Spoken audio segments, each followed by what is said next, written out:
Freedom Reigns Radio Network is not responsible for the views and opinions of the guests or hosts of this show. The views and opinions expressed in this show are strictly the views and opinions of guests or hosts of this program. Good morning. Good morning, afternoon, and evening, everyone, to this week's Oppt In show. It may be the last show that we are calling the Oppt In show, but we'll see about that. It seems to be wanting to undergo a facelift. My name's Lisa Harrison, and today we have, as usual, we have Brian Kelly. Hello, Lisa. Hello, everyone. Glad to be here. How are you today? I'm good. One of these days I'm going to sing the Hallelujah song as our introduction. We're going to do away with that music, and I'm just going to rope it out. Oh, we can get Bob to rap it. Yeah, I'm up for that.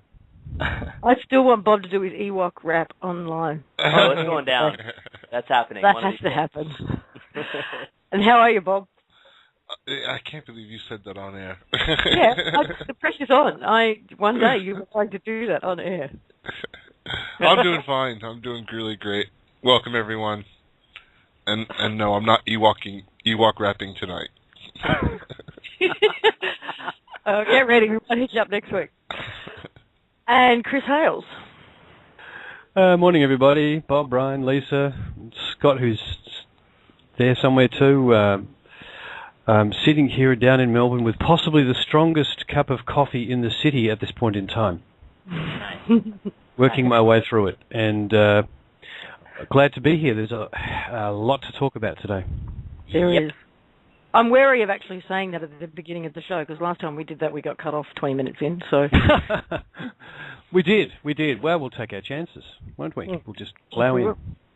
And we do have Scott Bartle joining us again today, which is nice. Hello, everyone. Nice to have you, Scott. Hey, Scott.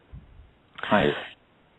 So we do have a lot to talk about now. I will start it off with just a little note that I got this morning. Where is it? Where did it go? Chris, you moved it. My message from James. It's actually in our previous discussion. If you give me 30 seconds, I'll repost it for you. Got it? I got it. Now, there's a young guy here in Australia by the name of James who has been one of the most active doers that I've come across. Ever since the courtesy notices went out, the foreclosure flyers, the press releases, he has been actively, weekly, if not daily in some cases, educating people right around the country. And I got a note from him this morning saying, "Hi Lisa, I was just told that the police are concerned about courtesy notices and our information sharing, and they are realising they have their head on the block. They have been discussing it in meetings." And I've asked James if he wouldn't mind coming on the show next week to tell you his story, because I think you'll find it quite motivational, to be honest. He's been doing a lot. He's been getting a variety of responses, some neutral, some claiming ignorance, and some very positive. So hopefully, James, if you're listening, you'll get that email invitation, and we'll see you next week. So I just wanted to share that. And I believe Scott has also got some courtesy notice response updates. Yeah, actually, I've been in touch with James as well. He's cracking into all sorts of things. Mm-hmm. So we had one. This is my father and I. He ended up sending a courtesy notice in to one officer here in Perth, and came the time. It's rather silly. The courtesy notice, when sent in response to one of their documents, was received by a letter that said, "Thank you for opting to take this matter to a court." Well, I don't recall anywhere in the courtesy notice where it said, "Please, can we take this to a court?" So completely didn't read that one. Anyway, so I volunteered to hand deliver this invoice into the police officers. So I walked in there and hand delivered it, and ended up speaking to the actual officer that was the one who was the recipient, and he promptly rejected it and proceeded to describe how UCC only applied in America, and it was the state law of Western Australia that was the highest law, and that was what he was following. So I thanked him all very nicely and all the rest of it, and went home and prepared an invoice, and Dad faxed that one off. And this time we sent also a copy of a single page, one of the UCC financing statements that showed the one of the big banks of Australia, ANZ, linked to the Federal Reserve Bank of New York with through the UCC. And this must be getting close to about 3 weeks ago now, maybe 2 weeks, and absolutely nothing heard. So I suspect that officer might have had his paradigm bent a little bit, and that may challenge the story that appeared to have been something that had just been given, like, here, it doesn't apply, just tell people this. And this one document that gave an example of UCC being used in Australia kind of, I suspect, might have shattered his paradigm on that. So I thought that was useful. That bank, just for non-Australians, that bank is one of the biggest in the country. And to see a document like that with a big corporation's name on it, clearly in bed with the Federal Reserve, clearly using UCC law, as Scott said, it's a bit of a paradigm bump he just ran over. Well, I use the explanation, if you're going to use a system to record such an agreement or an arrangement, would you use, and we're talking about some massive amount of numbers in these documents, even though they're not expressed in numbers, it's expressed as all accounts, all paper, here and thereafter. Actually, Scott, you might just explain to people what that filing had in it. It was one of those very significant ones that's kind of pokes you in the eye when you look at it. Yes. I'll be brief on that. It's basically a security interest, or the Federal Reserve Bank of New York is registering a security interest in basically all the assets of the ANZ Bank here in Australia. And some of the things that it describes in there, I'll read it briefly, is all accounts, chattel paper, inventory, equipment, instruments, investment property, general intangibles, documents, and all assets now owned or hereafter acquired. Now, I'd use the word everything to encompass all of that sort of stuff, and it goes on to keep on talking about more stuff. So that sort of security interest registered by the Federal Reserve Bank of New York in one of the big banks of Australia. So the question, you go ahead, sorry, Scott. Yeah, using the UCC is basically, well, here's you're using the most robust form of law to record such an interest. So when you put that in front of a police officer that says, oh, here's the bank, and who knows, he might well have banked with ANZ himself, it doesn't matter. To show something like that so significant kind of blows the myth up very quickly that it's not used in Australia. And if that is the case, then who's going to write to the Federal Reserve Bank of New York and say, this document that you've got really is worthless, don't worry about it? It doesn't apply here. But the same goes, I mean, you've got the paperwork for Westpac, you know, the four leading banks, haven't you, for Australia? Yep, and even Lloyd's of London. So that template seems to apply worldwide, and there's a list of hundreds of banks from whatever country you're from that it seems to use the same template. So I'd encourage people to have a poke around in that Washington DC registry and find these documents. And if you do find that you're getting feedback that says, no, UCC doesn't apply in this country, then drop one of those on their desk and say, well, are you going to write to the Federal Reserve and tell them that their document is worthless? Bigger question, Scott. Who owns it, or who controls the ANZ? The shareholders, or this massive, former bank, the Federal Reserve, with a security interest over everything? Are those shares in the ANZ worth anything to the people who hold them? Well, it'd be interesting to see who has priority call. Mm-hmm. Just that the data registration of this document, which this one's 2010. Some of the other banks go back to 2001, and they are linked off each other from going back in time.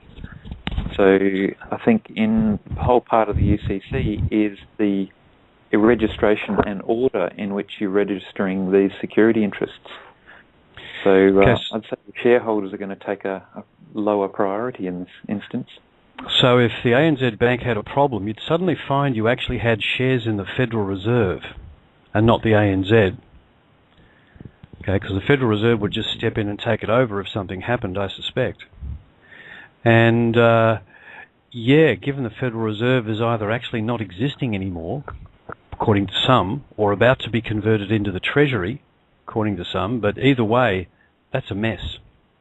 And if I was a shareholder, I'd be extremely unhappy because I doubt whether it appears in the annual report. That's a very interesting question for the shareholder relations department. Mm-hmm. Yep. Shareholders of ANZ and Westpac and other banks. What exactly is that piece of paper you've got mean? Good question. I hope they start asking. So, Scott, you've also got the database that's being worked on. Do you want to share about that? There's a bunch of guys beavering away feverishly in not all countries, but a large number of countries around the world. USA, France, Netherlands, New Zealand, Australia, South Africa, and there's more. Compiling a database with various individuals and their email addresses of those who've been perpetuating the slavery system. And the intent is to provide a centralized location where folk can contribute the address of an individual, and also I think the intent is to coordinate requests for any other volunteers who may choose to send a foreclosure flyer to that individual and advise them of the new landscape and the foreclosure of the banks and governments.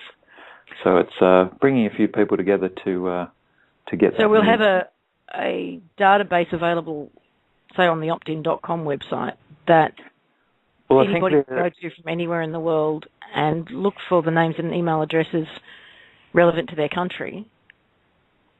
At the moment, it's a standalone database, standalone website domain.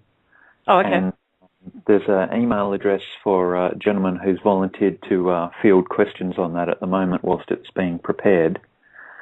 So that address is morpheus@absolute-data-exchange.com. Can you type it into our little Skype room here, and I'll share it in the chat room, as well as the address of the website? Yep, can do.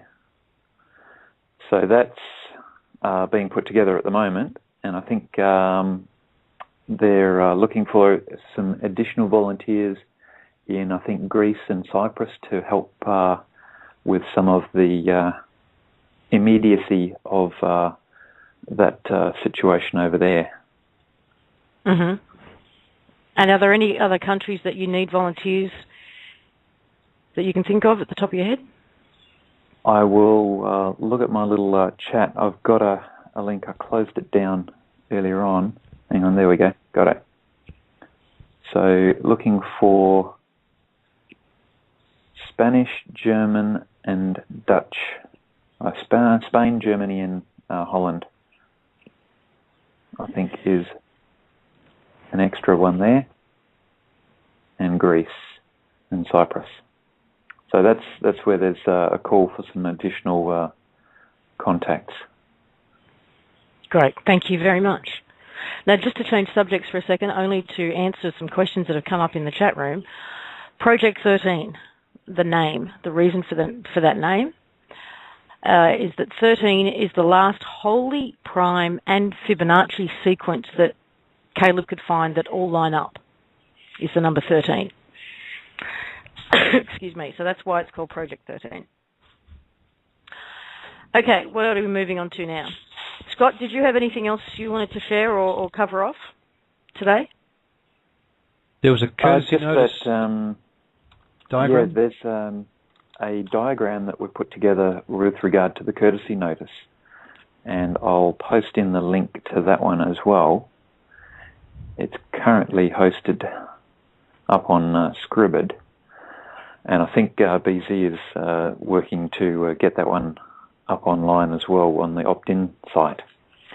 Basically what it is something that hopefully can simplify the administration in using the courtesy notices and invoicing.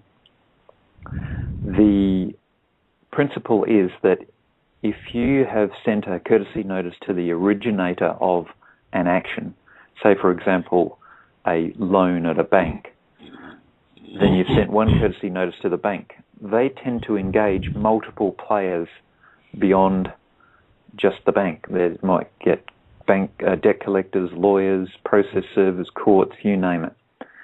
And rather than send each individual another courtesy notice, the same terms and conditions that were in the first courtesy notice actually apply to anyone else that's engaged downstream. And so this diagram just provides two separate scenarios. One is simply invoicing based on the courtesy notice sent to the individual, which for a lot of people is just a one-to-one kind of relationship. The second scenario, expressed graphically, is the possibility of invoicing a third party that became involved, hanging off the terms and conditions that were offered to the originator, say for example at the bank.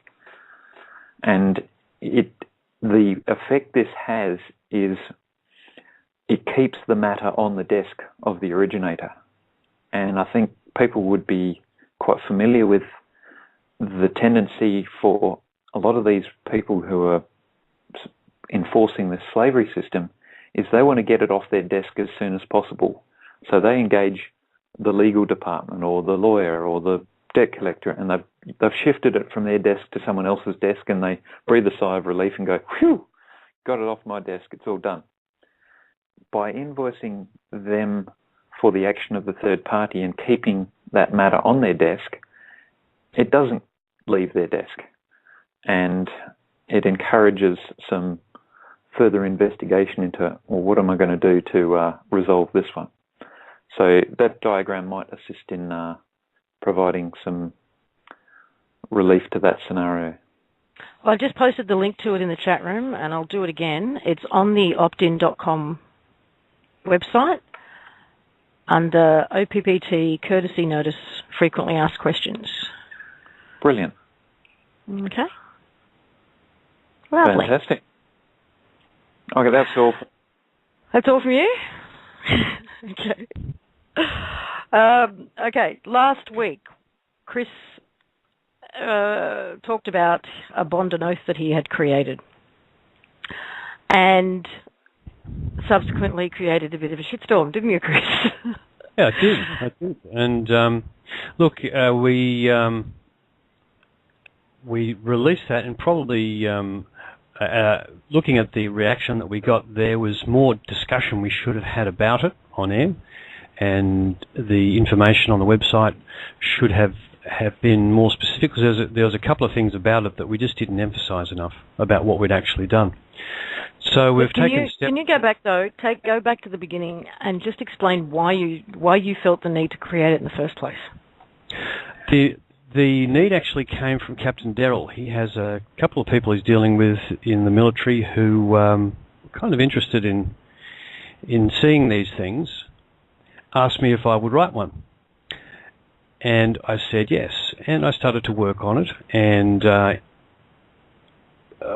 going to talk in a minute about what's specifically in that and why. But once I'd actually written it, I thought, well, this is really forming the basis for the what could be a public servant bond and oath for the CVAC as well. So I proceeded to do that, and at that point, that was about, from a timing point of view, that was just before the show last week. So we thought we'd put them out there. But the thing that it led to, which is actually one of the key things I want to talk about this morning, is a third document which we're calling a declaration of absolute freedom. That was the actual sequence of events. And it turns out that really in terms of what's useful and what's really very usable for anyone who's following the OPP, the former OPPT's work, and is putting out there the message that I'm standing up, that's the one that we're going to say you should consider using. Now, if I've got a minute, I'll go through that concept. Well, hang on. Let's go through this a little bit more sequentially. The protector bond and oath, because that's the one that got some people in a bit of a tiz. The way I see that document is very similar in a way to the courtesy notices. It's a tool to educate those in the military on a number of levels. To the fact that the bond and oath that they're currently under, or thought they were under, is actually an oath to a corporation, to a private entity, and that they actually are taking their orders ultimately from the UN. They didn't sign up to protect their country. Precisely. And or to protect their fellow countrymen. And if you looked at that bond and oath and compared it to the one you took, then questions are going to come up. So I see it as a beautiful education tool, and giving people the opportunity to go, well, who do I want to serve and protect? Exactly. The military have been actually watching this very closely, so we're told. In fact, we're told that from multiple sources. Most of them didn't sign up to do what they're doing, and they didn't realise who they were signing up with. And for the most part, they absolutely took an oath and want to fulfil it in the most the most noble fashion that they can. That's why they're there. And this realisation, along with the fact that they realise that the corporatism that they're actually in the middle of has an incredibly negative effect on their whole society, let alone their family, knowing that they're in a position to actually make a difference, not being able to do anything about it. And there's something like the OPPT work comes along, and a whole new scenario is presented. Now, one of the most important things about these documents, particularly the bond and oath documents, is they're transition documents. They're tools to help us to move from the place we're at to the place where we'd like to be, which is where we don't need such documents, where we just work from an energy exchange point of view, and all this is past history. But I'd like to speak about that a little bit, Chris. Sure. There's going to be a lot of tools that are coming out that are bridging tools that some people may want to or need to take advantage of because of where they're at in their particular situation and their understanding of what's transpired. Whereas others may not need to use some of those bridging tools because they can stand in their own. They're there, available, and it is completely voluntary.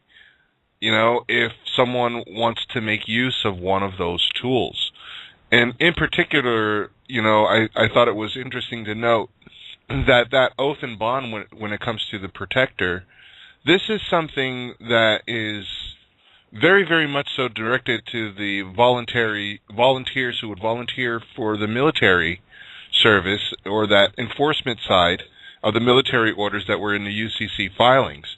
And for them, the whole idea of an oath and a bond is something that they can very much so relate to. So a lot of people, what is this and what, it's take things into context. These are bridging tools, and for those of them who it resonates with, they know what they're for. That's it. I mean, this document's aimed at a very specific group of people whose higher calling is to serve in that capacity, and they would expect to make some sort of commitment like this, very much so. They'll look for this, and we wanted to make sure we had it. That's the reason that Captain Zeleny actually asked me to do it, so he had it in hand. So, if the people he's dealing with said, How do we sign in? This is it. We're ready. Now, in the future, would such a document be used for someone who is coming in as a protector? Probably not. Okay, so, and the other document's the same, the one that actually covers off on the CVAX. And look, just on the protector for a minute. In fact, overall, Scott and I recorded a detailed conversation last night, which is up on the website, which goes through how these documents are structured, the context of them, because all three of them have a specific context. The oath and bond for the protectors, the one we're talking about right at the moment. And you have to actually view the documents in that light. And of course, to use one of these is voluntary. You never have to do anything with this if you don't want to. As far as the protector oath is concerned, one of the critical things about it was that in the wording in the centre of this document, it actually makes a specific reference to the UCC order given to the military as part of the OPPT work in the UCC. I've linked it. Again, this is my oath and bond. This is the one that I felt would resonate with them. And I specifically linked it to that order because it's in that order that their instructions on how they are to behave is defined, how they are to not take life, but yet they're allowed to defend themselves, and they're to actually, basically, arrest and detain the people involved in the slavery system, and repossess, all the facilities there. I mean, it's a very, very significant thing, and we need to keep pointing back to that to make sure that this group of people who are acting on our behalf have a specific set of instructions, because that's the way the military works. They say, I'm here to do it. Tell me what you want, and we can point straight at that and go, that's what we want. Okay. As far as the psychology of it, it's something that this is something they will actually expect to issue when they actually commit to working for the one people. And it's the same with the oath and bond to the public servant. Now, this is again a transition document. The CVAX system specified in the original OPPT filings. Thank you, Reuben, the dog, in case you heard that. Just got barked at very high volume. The UCC filings that specified the CVAX also specified how people were to connect to them, which was a bond and oath as a public servant. Now, we haven't had conversations about the CVAX systems for a while. It'll start up again because, again, the CVAX systems will be a bridging tool for us. Our future is filled with incredible possibilities, and some of the stuff is absolutely, simply gobsmackingly amazing, and it's not here yet. So, as a preparation for taking a transitional step into a structure that's different to the one we're currently operating in, this is another document which we will have there for that moment, because we've got 7 billion people to help transition. This is our real task. Once we get past this whole thing becoming public, and we're starting to really see the cracks in the system, getting hints that the police are finding out, as James said, their heads on a block, etc. The military are working out, this is serious, because look at what Swiss Indo did. Things are really starting to actually show some shift just a bit at the moment, which is incredibly encouraging. So what we have here is another document for a very specific context, for a very specific temporal location. In other words, it's context. It's relevant now and in the very near future. 2 years' time, I can't tell you what had happened and how we'll be operating. Hopefully we'll be under an energetic exchange. And the critical thing about both these documents is that these are my documents. Okay, these are the ways that in this context that I thought they could be structured. Now, at the top of the document it says, I am Eternal Essence Embodied Absent Limits. If you wanted to issue your own oath and bond, you can do it. You can completely rewrite this document. This is Chris's version of the oath and bond. Okay. People will also say, I poorly worded one part on the instructions and said you don't have to sign it if you don't want to. What I really meant was you don't have to use it if you don't want to. Because if you don't sign it, it's only a piece of paper. It could generate an interesting discussion, but it won't have the energetic content if you don't actually put your signature on it.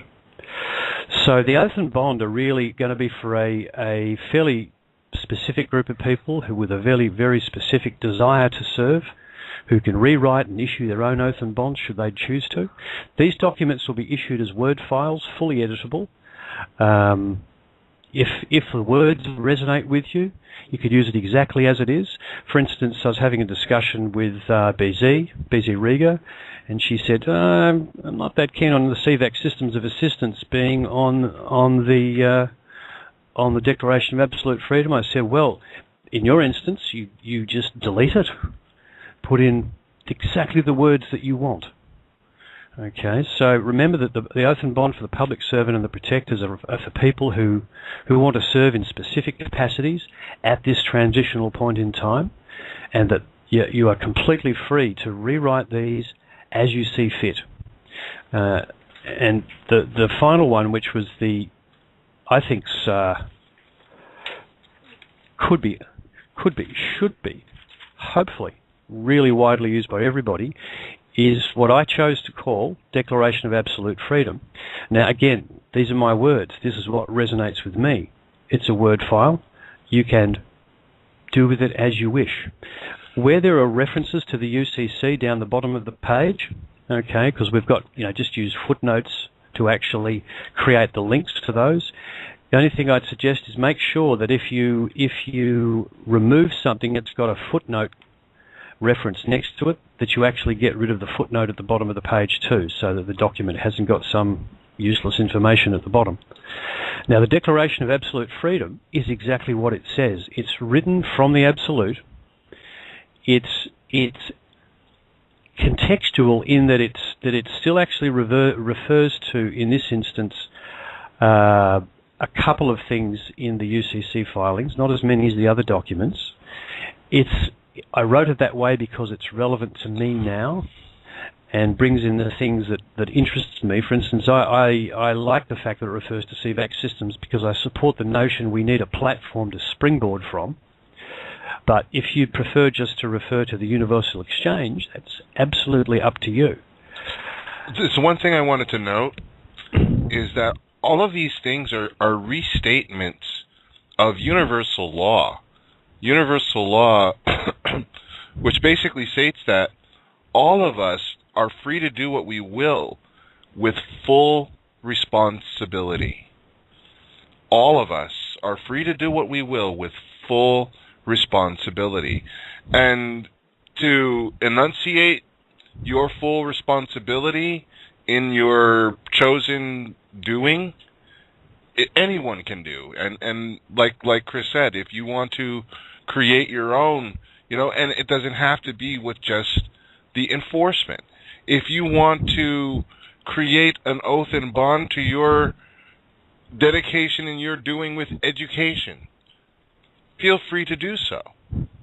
It is stating your I am statement as to what it is you wish to bind yourself in your doing, to remain completely transparent and fully responsible. Yeah, that's actually a really important point, Bob, and Scott and I go over that aspect in detail on the recording, and I'll just touch on it here for a moment. The authority to issue these things comes from you. The bottom of each of these documents, it says this: this declaration is prepaid, pre-authorized, and pre-approved by the signatory in full responsibility, liability, and transparency. In other words, you're saying, I issue this because I'm in charge of me.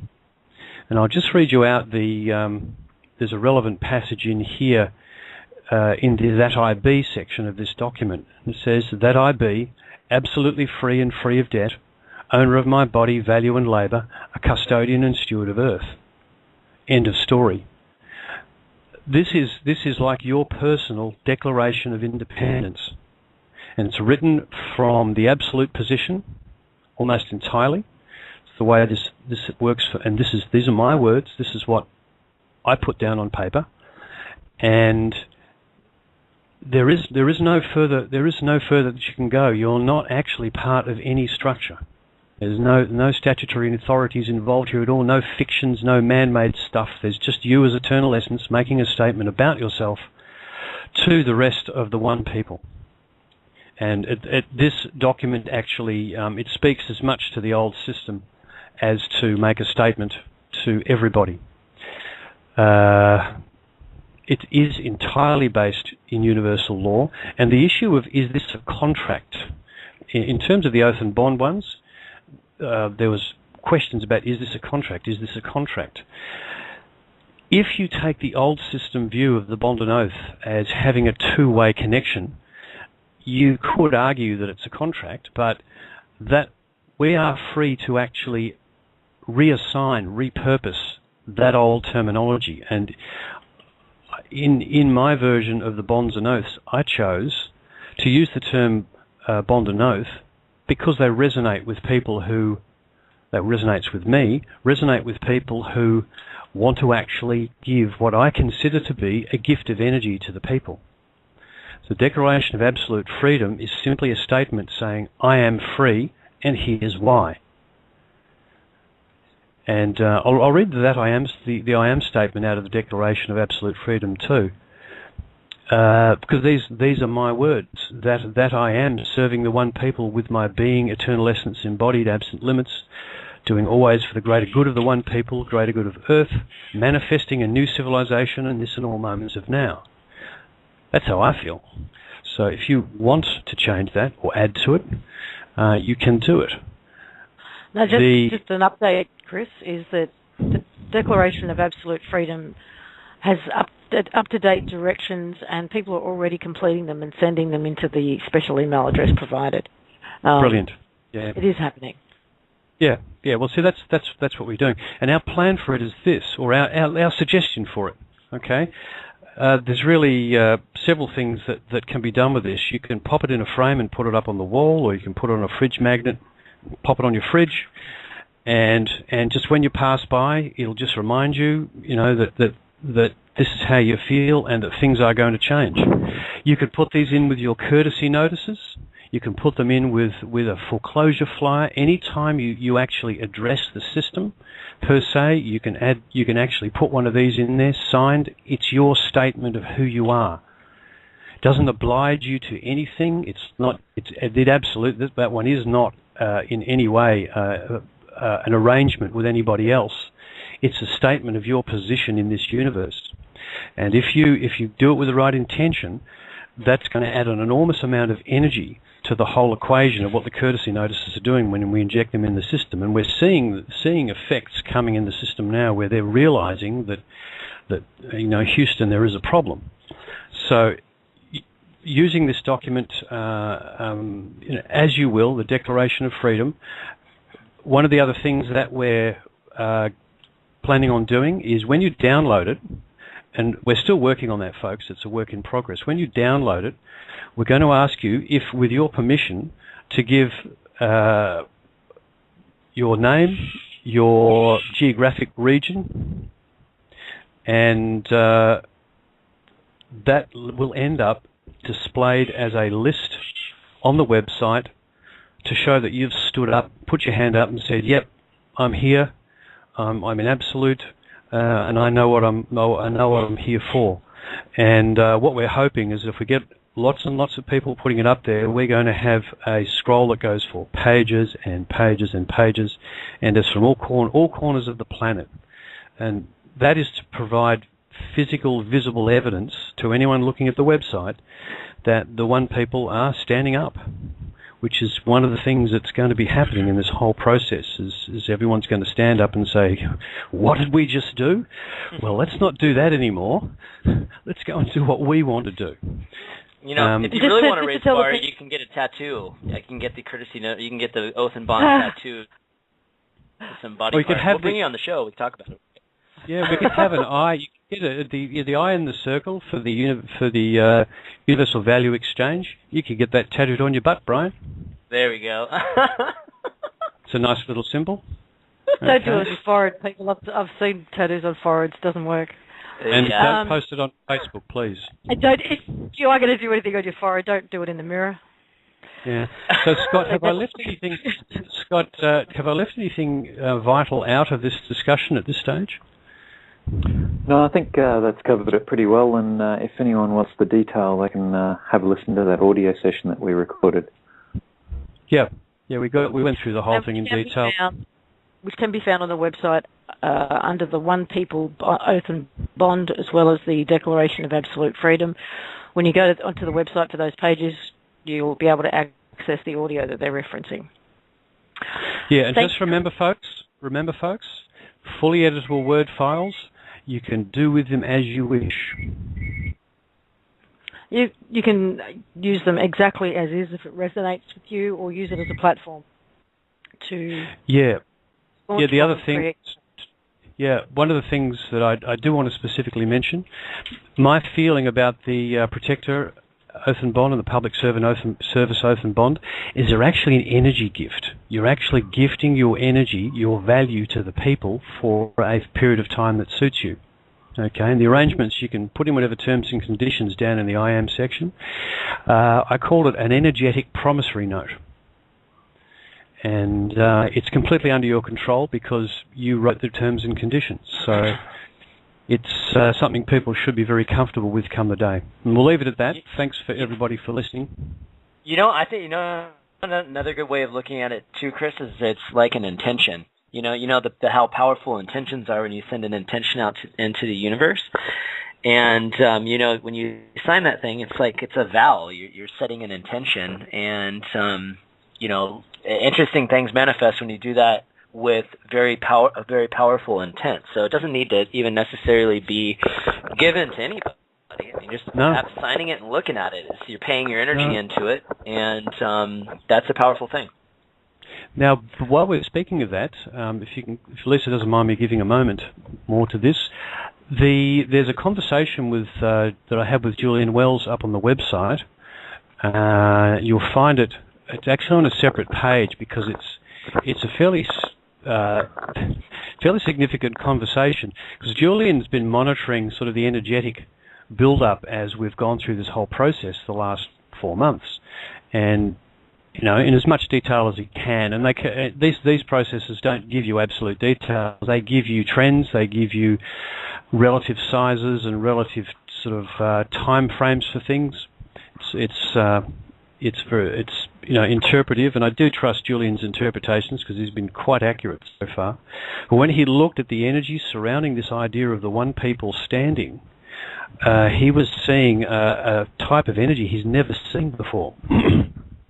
Something that kind of spreads at the drop of a hat, and in fact doesn't really matter where you're at, what your views on life are. This energy is going to actually get to you. And what I realized as we were talking that he was looking at was something that we could consider to be virtually a deep programming tool. Because when you start talking to people about, hey, there's just us here, there's just one people here, all this other stuff's crap, and all we need to do is get together and get on with it. It cuts across programming. It's a deprogramming tool. It actually cuts across all the divisions that have been thrown at us for the last 100 or more years. Ethnicity, political, religion, all of those things that have just been dividing us and weakening us and distracting us and getting us into a mindset where they can just keep walking all over us. They all disappear when you start talking about this meme. And that energy that Julian's seeing is a direct reflection of that. And it's pretty much unstoppable. And if you have a listen to the conversation that we had, it's quite fascinating. And the second part is also fascinating because he was seeing six main possibilities in terms of the next month or two, and they all ended with a significant shift in our favour. And there were approximately 6 of them, and he describes each one that he saw and gives his best interpretation of it. It's not fixed in stone, folks. He was seeing sort of major trends, if you like, and 5 out of the 6 involved the Swiss Indo concept. Very, very interesting, and that's why I think what we need to do, when Brian talks about intention, let's lend our intention to the success of Swiss Indo in standing up and using the asset they have control of to actually help shift the system, after which time we can proceed without that asset. We can actually move forward with just our own value. And the good thing was that the only difference between the scenarios was how bumpy the road was. At the other side of it, we got what we wanted, which was a shift towards away from the old system into something completely new. And I think you'll find it very encouraging and very interesting. So have a listen to that. It's not a long conversation, but I put it up just by itself because it was so interesting. Where is that? Where can people find that, Chris? I didn't even know. I listened to that this morning. It was really good. I didn't even know it was something that was put out for everyone to listen to. Yeah, it's actually on the Oppt In website. I'm just trying to clarify that because I was sent a link that I posted in the chat room, but people are saying that's actually an old link to an old previous conversation. I'll put it in the... Oh, no, hang on. I just clicked on it instead of copying and pasting. Can I post that on the blog? Yep. Just hang on a second. No, apparently it's been... Apparently that is the new conversation, that link that I put in. Which I will do well, again. I'll put it here in the chat anyway, so anyone who needs to use it for this chat. But, yeah, look, there's interesting things happening, folks. There's symptoms of things really starting to move, popping out all over the place. And I hope people have fun. If you want to, what I'd like to see is people actually really writing their own declarations of absolute freedom. And here's why. If you rewrite part of this and it makes you feel better about it, that energy you generate will be stronger. So I really encourage you, if there are words you really want to be in there, put them in there, because it's your statement, it's no one else's, it's coming from your authority. End of story. So have some fun with it. Yeah, and just to make an announcement, because a lot of people are asking, Heather did say she would try and join us in the second hour. Internet willing. Everything is based on internet willing. So we'll see how we go. Dee's just joined us, though. Hey, Dee. You there, Dee? She's unmute, Dee. Unmute. You know, that mute button gets more of us in trouble more often than anything else. How are you, darling? Other than being a frazzled today, I'm pretty damn good. So you're in the process of moving. Are you still in the old house? Yes. Okay. Yes. Packing boxes and being ruthless with sorting stuff to go and, you know. I don't envy you. I hate moving, but I love getting into a new place. Take cleaning up and getting out of the old one. I've moved up. I've moved now so many times to so many places, so many distances that I can move in my sleep, really. It's just time consuming, that's all. And I'm sure you do. Actually, I do a lot of stuff in my sleep. Especially lately. So, how are things in your world? Have you got any little bits of news you can share with us?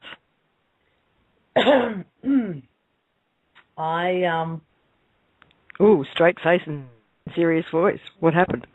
Yes.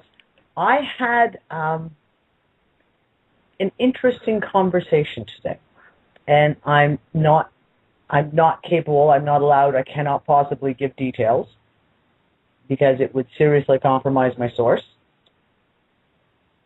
But as much as we all know how legitimate the OPPT filings are and all of that, it's nice to sometimes get told by somebody very, very high up just how legitimate they are. And to be assured that they know what's going on. So that's all I can say on that little topic. Just suffice to say that I was very impressed with what was said of how it is all moving forward. And they know it's all moving forward. And what about in RV world? Oh, God, it's insane right now. I have been on Intel calls for hours today and yesterday, like hours. I have got almost no packing done today because step away from the computer for 5 minutes and it would ring again, or my phone would ring. So, things are very, very hot and heavy, very, very exciting at the moment. Well, one of the last updates you gave us was that, the whales, as you called them, those who were heavily, heavily invested, had been paid out in a sense of, there's figures in the bank account, but they can't touch them. Yep. And so the next level down from the whales, are they in the same position? Yep. Exactly. And what about level tier 3, so to speak? Tier 3 is up to bat.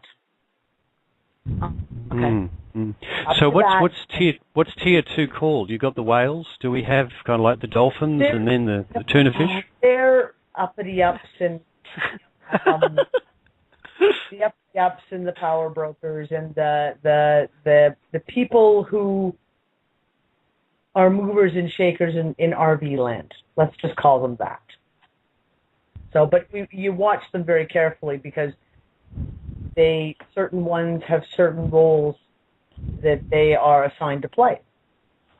So everyone watches certain ones of them very, very carefully to see where they are and where they're going and all that good stuff. So they've all been where they were supposed to be, and they've all done what they were supposed to do.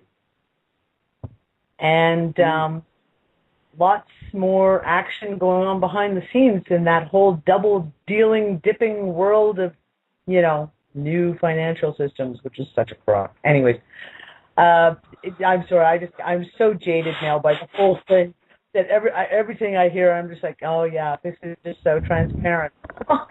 Well, how many years have you been involved in the RV thing, Dee? It's a long time, isn't it? No, not that long. Heavily, like on the Intel side, about 1.5 years. Okay. But yeah, it's I haven't been involved in and I got into the Intel side of it purely because I started to recognize the amount of bullshit.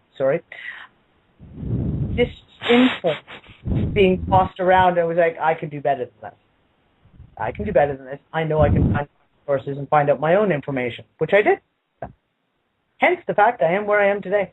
And that's why I get really, really snarky when people want to question Intel and they want to, tell us who your sources are. No, not going to do that. If you don't like my Intel, go find your own sources. That's what I did. Mm-hmm. Thank you. I love how you can never really say, Dee, tell us how you really feel. Because well, and you only ever get how I feel.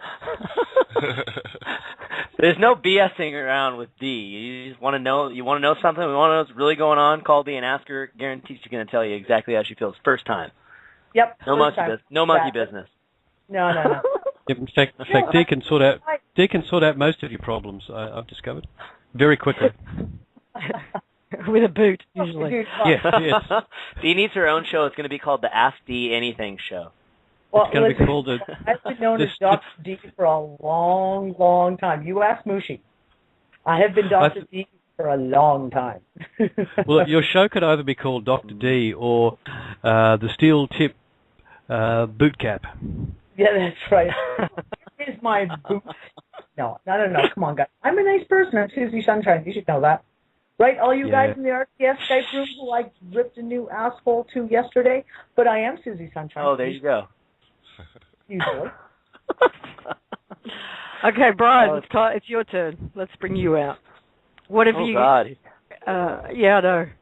Oh, God. Do you have any Swissendo news? Well, Swissendo... The biggest update we can give on Swissendo is very actively doing their thing right now. I think one of the biggest misconceptions that originally came out when the whole Swissendo story broke was that, the OPPT and Swissendo have this big, global domination plan going on, and we're in cahoots and we're in bed together and we're working hand in hand on major new developments. I mean, the UCC files were exactly what the Swissendo people needed in order for them to be able to issue their executive order and to allow them to move forward on everything that they've been working on for the last few hundred years. So they're very much moving forward right now, as from the information that I'm getting. We have one person that's in direct communication with them pretty frequently, but she's someone that does want to stay private at this point. And so they actually, the Swissindo people publish all of the information as it breaks through their websites and blog sites. And basically all I know and what I was told right before this show was to research whatever is out there that they're putting out, and we'll know more, and as we know it, we'll share it. But right now, as far as I understand it, Swissindo is very much moving forward in everything that they have been developing, and there's nothing really new that's major to report at this moment. So anyway. The Swissindo group have been quite transparent in everything so far. They do post everything that they do. On their they put it all out there. You know, they beat us to it. I mean, they started putting everything out, and then, you know, before myself personally, as being listed as a media contact, had any time to do my own personal due diligence. And, you know, in the beginning, I was extremely skeptical, and you know, after doing a little bit of homework and looking at how much work had been done from the people that have been working on figuring out who this group is for the last 8 years. I mean, we have one of our contacts is a historian in Indonesia, and she's been studying them and following them and has sent me pages and pages and pages of copious notes of all of the R&D that she's been doing on this group for years. I published it, but there's honestly so much there, and it's not extremely organized that, you know, I don't know if it would do a whole lot of good in putting those notes out. But what it did for me is it tells me that, you know, we didn't just kind of jump into this thing and say, oh, you know, they sent us these documents, here's what they say, we're going to go ahead and take it for what it is and put it out there, and we're all in. You know, that's kind of what it appeared like in the beginning. But once I started to talk to people, the people that have been working on this for quite some time, it got to be a whole lot more concrete for me. And just like I said in the Morning Brew show on Wednesday, I mean, the story has yet to be told. You know, people want right now what they want is something to stick their teeth into. They want to see something. They want to be able to turn on the news and watch it. And one thing I learned from the citizens hearing on disclosure today, which we can talk about next if you want, Lisa, is they really gave a detailed account. Stephen Greer and his colleagues gave an extremely detailed proof-backed account as to how the mainstream media is so unbelievably manipulated. And because one of the people on the panel, they said, and I'm going off topic, but just to come back to prove a point, they said, why haven't we seen any of this on the news? And so they went into a whole tangent of why we're not at a place right now where you're going to see any of these types of caliber stories on mainstream media because it's so incredibly important, or excuse me, it's so incredibly monitored and controlled. But I was having a conversation the other day where we were talking, and the discussion was basically talking about how crazy it would be if all of the most relevant and important news stories were actually covered on mainstream media. There would be a global holy shit factor thing going on because so much would come out into the open, and it would just blow the lid off some of the most important things that are happening to the world right now. Disclosure and what's going on with Stephen Greer's work and the Galactics being one, what the One People's Public Trust has been doing being, you know, an easy number two, what Swissindo's got going on being a number three, and all the incredible things that are happening around the world. So I make the notion right now, I reject the term mainstream media because they are no longer relevant and they are no longer mainstream. We are what is the news. And for any of you who are tuning into this station right now, this is where you're tuning in to get your information. So this is what's mainstream for you. And I'm putting out the call right now. Everyone who can hear and resonate with what we're trying to do, let's show them our doing. Put your oath and bonds out there. Create the space for the projects that you want. Put your name, sign your oath, you know, in complete transparency and liability, and create the space. Now's the time for us to start our doing. Let's answer and show all the world, especially those who are doing in the Swiss Indo, what we can do as the one people. Because now it's time for us to get up and start and let them know this is what we're going to do. We're going to start to restore the environment. We're going to create the space. If you know of a place or a land, that needs to be restored, that you've got your eye on a project, put your oath and bond, and this is what your intention is, create the space. Yeah. Let's show them what we can do. Yeah, Daryl just came up with a suggestion of things that people can do if you're so inclined to do. Now that the Provost Marshals have been given the UN order, and they're also, as a result of that, aware of the...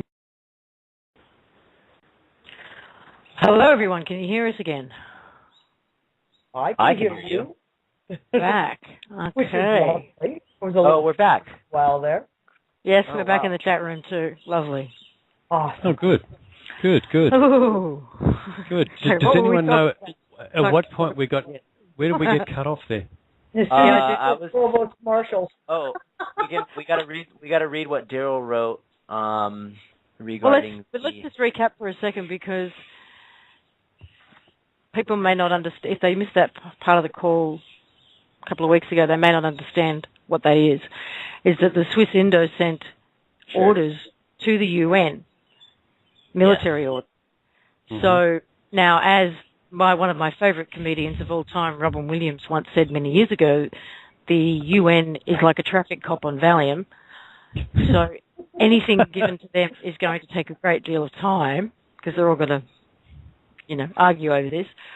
So as a countermeasure, the same orders were sent through Brian and Daryl to the Provost Marshals, so that it would also go up through the system and try and get the conversation going, get people asking questions, applying the pressure.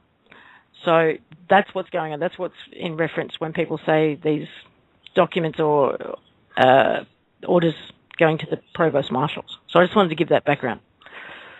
Yeah, so what Daryl suggested was that now that the process seems to have got a little bit of traction, that people actually could, if they so desired, take the same block of information, because you can download that document from, it's on the OPPT site, the actual UN, order to the UN from Swiss Indo, and you can print it out and put it with your own personal declaration of absolute freedom, should you so desire, hand it to the military police at the local military base, if you're near one, and just tell them that they should, check it out and pass it on to their superiors. What he's suggesting is putting it into the system, further down. The military police work for the Provost Marshals, so it'll wend its way up again to the Provost Marshals as a kind of secondary reminder. Okay, and that was one thing I said before someone pulled the plug. The other thing was that I view the whole process as being stunningly fast, because this kind of it doesn't get any higher level than this, folks. Moves like this take months and years to organise. They have to go through multiple, as Lisa said, traffic cops on Valium. If you can imagine a long street with 4 or 5 traffic cops all on Valium, not just one. That's the sort of stuff that happens at those high levels. They put it out within about 3 or 4 weeks of the OPPT stuff actually coming live online. So they saw that and went, wow, we've been waiting for this because we'd like to change the system. This is my impression of what they're saying. We'd like to change the system, but everywhere else we look, there's just a bunch of brokers and crooks who want to actually just create a new version of the same mess. And they looked at the OPPT stuff and said, well, this is a return to something clean, something that's not corrupted, and run by the people. Okay? One thing we can talk about. Sorry to interrupt you, Chris, because a couple people have mentioned in the Skype chat room is how can it be going through the UN when the top levels are so corrupt? And we might want to speak to that a little bit because it keeps coming up. First of all, it's a UN order, but we're talking about dealing with the Provost Marshals here, and provost marshals are not directly part of the UN. I can only speak to my take on how it works as far as the UN goes, because the UN as an organization has a very bad stigma that's attached to them. It's very puts a really bad taste in people's mouth because of many of the stories that have been floating around the alternative media world for years now. And the point that I made when I originally published the YouTube video that showed that the United States military takes their orders from the UN, the comment that I had made is something I still believe, but we're going to have to wait and see how this whole thing pans out. So we're not hanging our hat on everything that Swissendo doing as if it's the do-all, be-all answer to all of our prayers. It's just one of the arms of events that are occurring amongst many. And the point that I made when I put out the release was that when you take the corrupted leaders that are calling the shots as far as the UN goes, what you're left with is UN soldiers. And if a UN soldier could be just your average guy that has taken his own oath and bond to protect and serve against, against enemies both foreign and domestic. And we don't know exactly how everything is panning out as far as the UN involvement, so I can't speak about it in such a way that is going to ease people's minds that there is or is not any shady business that is still going on as far as the UN goes. But we're talking about right now the provost marshal system. And the provost marshal system, there's a provost marshal in every single state in the United States, and there's also a provost marshal, as far as I understand, in every single country.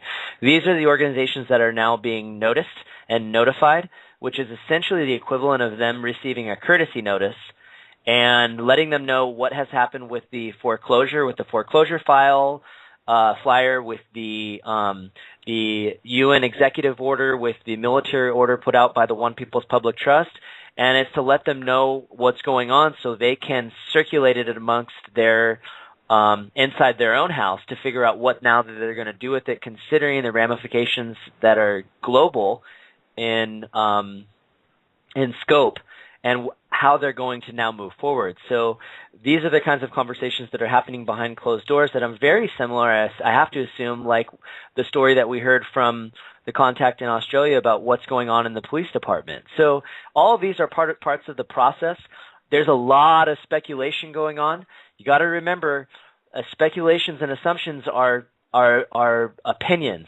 Everybody's got one, and some can be right and some can be wrong, but until certain things start developing more and start coming out in the open for everybody to see, people are chasing their opinions right now, and at this point, let's kind of hold the energy and the intention for everything to move forward in the proper direction that's going to be in the best interest for all of humanity, and hold that space for that being the case of what can and will manifest, because something is going to give soon, and on a lot of different levels most likely, and there's no reason to pay any fear energy into what's unfolding whatsoever, because all you're doing is you're putting the energy out there for something from in a negative light to happen, when what really needs to happen right now is everyone to band together and hold the intention for all of this to unfold without casualty and in the best interest of everyone. So that's my response, my long-winded response to the concerns regarding the UN. Can I just jump? Yeah, of course, Dave. Yeah, jump in. I'd like to finish what I was saying. Did I cut you off? Sorry about that, Chris. There's a lot. Oh, that's fine. No, you're cool. Yep. Go, Dee. No. Go ahead. I'll sit in the corner. Oh no. Look, I'll just finish my statement, and I'll add just a little bit to what Brian was saying, just a little bit of detail, that these things are like starting up a giant ship. When that ship gets under steam, it takes a while for the propellers to get traction and move the whole thing forward. But when it's moving forward, you don't want to be standing in front of it. Now, we've seen the start of that process. We've seen essentially the document that hits the startup button, which was really an order from the top of the system, as we understand it. And we've been peeling layers off the system for years. Everyone in the Truther movement has been peeling layer, finding out this, finding out that, and there's another door, then there's another door. What we're finding is that deep inside the system, there is a nominal king of kings. Okay, and this appears to be a hereditary title. It's a family. I think this is my opinion, who actually has, it would appear, literal ownership of the United Nations and other corporations. Now, we're in a corporate system. The United Nations is a corporation. Were. Yeah, so thank you, Lisa. We were in the system. United Nations is a corporation, and it just got an order from the boss. Now, the boss is somewhat of at a distance, but it's still the boss. And inside the United Nations, yes, it's a mess. It's just a bunch of people, all trying to carve their piece out of the pie. So the orders, no doubt, causing great ruckus in the United Nations. The reason for passing it through the provost marshals was to ensure that the key people inside the military system also knew what was going on, because the provost marshals are the senior legal people in the military system. And we didn't have the resources to research the document and work out all the ins and outs of it, because these documents exist only once every 50 or 60 years when these major negotiations and shifts start to take place. So that was one of the reasons that it was put back to the provost marshals, because they're obliged to pass it up the chain to those key military people who might never otherwise have heard about it, because it's jammed up in the Security Committee at the United Nations, being tossed around. Everyone trying to work out what it means for them, rather than trying to sort it out on behalf of us, the people. And that's the usual mess at the UN, unfortunately. So that's the process that I think is going on. I don't think we'll get a huge amount of news until it really goes pop, as Brian said, and because something has to give. We'll get little bits and pieces, but the moment it kind of hits that level, because the governments of this world, the corporate governments of this world, operate in secrecy and they operate deceptively, which is everything we're trying to change. They're doing their thing, but they've been called to account. They're going to have to act to actually kind of remove themselves out of the situation for a lot of them. So you can imagine they're not too happy. But the fact that we're getting anything positive at all coming back is extraordinary. It's great. The system itself is choking on itself. Yeah. This whole Ouroboros, the serpent eating its own tail. This is what we're seeing happening, because anybody who's working in the system, they realize something is up. They're being asked to, take one day off a week where they're not getting paid for. People are getting laid off. A lot of in the court system, they're not taking new cases. Protocols being broken everywhere, and you're seeing literally the whole system just shaking apart. And they're looking for direction. Nobody seems to know what's going on. Nobody has any answers. We are the ones that are telling them what's going on. Mm-hmm. So these courtesy notice, this information that we're sharing, what we're putting into the system, we're letting them know what's going on. And so because the ones who are at the very, very top, they don't want to share. They don't want us to know. They don't want their subordinates to know. And this is why there's this whole media blackout. They're not sharing that information because they want to keep the system going. But as we're sharing this information and we're putting it out there, and you're sharing that information with those who you notice and those who you inform, it is starting to get people to question, well, really? Are we really working for a corporation? Is this true? And they're asking their superiors, and their superiors are asking their superiors. And now the ones who are at the top are basically sitting around looking at each other. What do we do? Am I getting the picture right, Dee? Yeah. Or? Yep. Yeah. Right Yep. there. You are. Now, guys, we are trying to get hold of Heather. I've been trying, guys, for the last 45 minutes, and I just can't get her. And we had some really... You want to talk about funny? I was passing some intel back and forth with Heather with stuff that she got and then stuff that I got, etc. And Everything on art, we had a lovely chat this morning. It was clear as anything. As soon as we started talking about a certain person, and we don't want to lose the show, so I'm not going to mention that person's name just in case they do it to us again. And she fell offline. I fell offline. It was hysterical. We could not call back.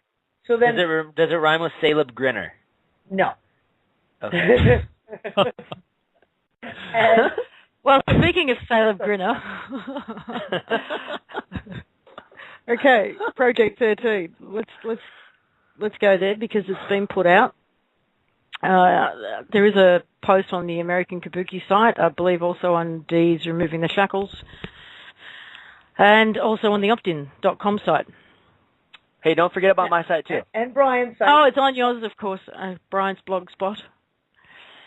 It's Brian Kelly's blog spot.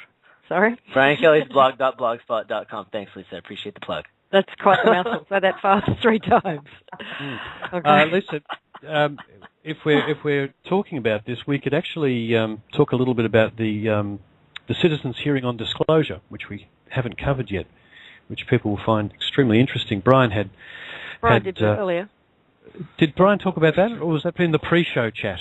I tied it into my story with Swasindo, but I didn't actually talk about some of what I saw go down on the watching the live stream on Citizens Hearing for Disclosure Day. I could probably cover it in 3 or 4 minutes.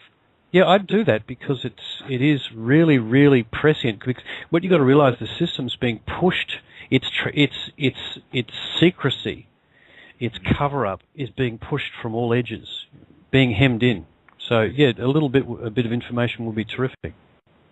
Okay, so anybody that's not familiar with the Citizens Hearing that we're talking about, the Citizens Hearing on Disclosure, which I believe is hosted by the National Press Club, was the mastermind behind it was a guy named Stephen Bassett. And on the panel, you can pay for the next 5 days, today included. Obviously today's session is over, but for the next 4 days, you can pay to watch live streaming. I believe it's 8 hours a day, and it's set up like a official Congress type style venue panel where you got Stephen Greer, Stephen Bassett, and a handful of other people that are representing the truth movement and disclosure, and then you have, I believe, 6 retired Congress people. Some of those Congress people have just retired within the last couple of months.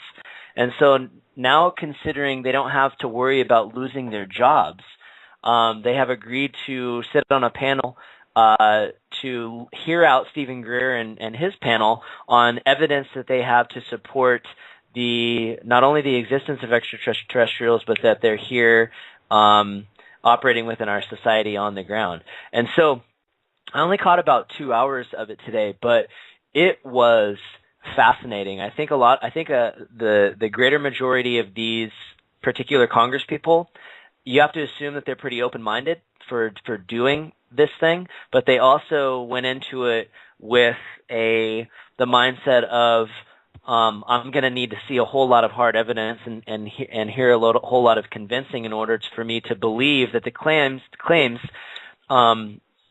are valid and are real. So I caught the end of it, so I think I probably caught the most exciting part, but Stephen Greer and his team did a absolutely stellar job at providing all sorts of data and intel and information to support how compartmentalized the military-industrial complex is, how little the presidents have as far as the knowledge that they have in regards to some of these black project type of goings-on as far as at the top levels of the military.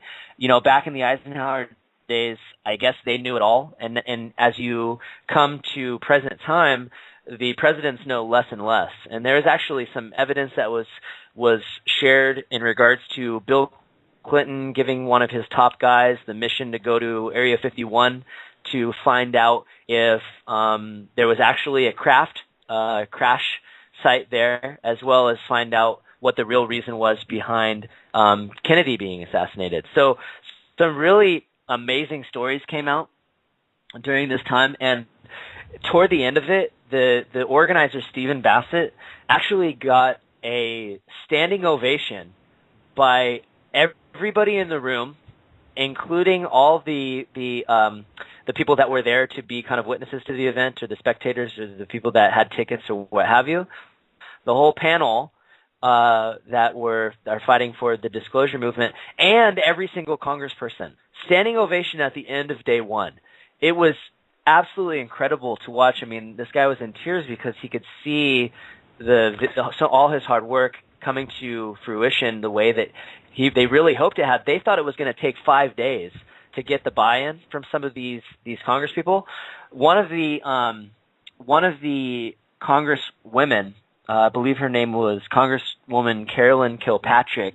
It was her turn to ask a question, and she said, "I don't have a question," and I wrote this down because it was so powerful. She said, "I just have my closing comments that I'll add," and she said, "All these people that are saying that ETs are going to overtake us, they're not going to overtake us. We're going to work with them. The sooner we get it done, the better off we'll all be." This is coming from someone in Congress, and everyone's just like. And then once I think once the other Congress people saw how much the work, because I mean we're talking about 20, 30, 40 years of work from some of these guys like Stephen Greer and pushing this disclosure movement forward, how much work they have done to see this through, and how many whistleblowers ranging from top-ranking military officials to people that have actually worked in crash sites, and just I think he has 200-plus whistleblowers.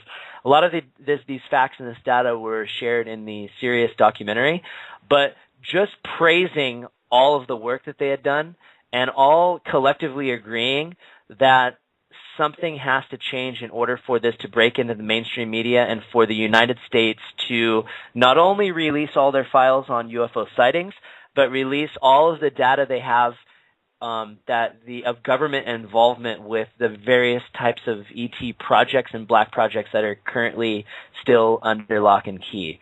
$3.80 for a 5-day pass. I highly, highly recommend watching it. Yeah. Thank now you.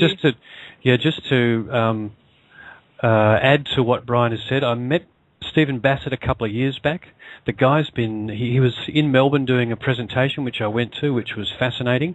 Been living in a suitcase for about 20 years to lead to this moment, and he's done an absolutely incredible job of pulling it all together. And this is disclosure by the people, for the people. This is not a government exercise. I don't know where he got the money from, but he managed to put this together, and it's actually a repeat on a much larger scale of what Stephen Greer did in 2001, which was called the Disclosure Project, and which was a one-day event, and that had a stunning impact in the alternate media. But in the mainstream media, they got about 2 paragraphs of a snide comment from one particular paper. That was it, and the room was packed with news people for the whole day, and they said nothing.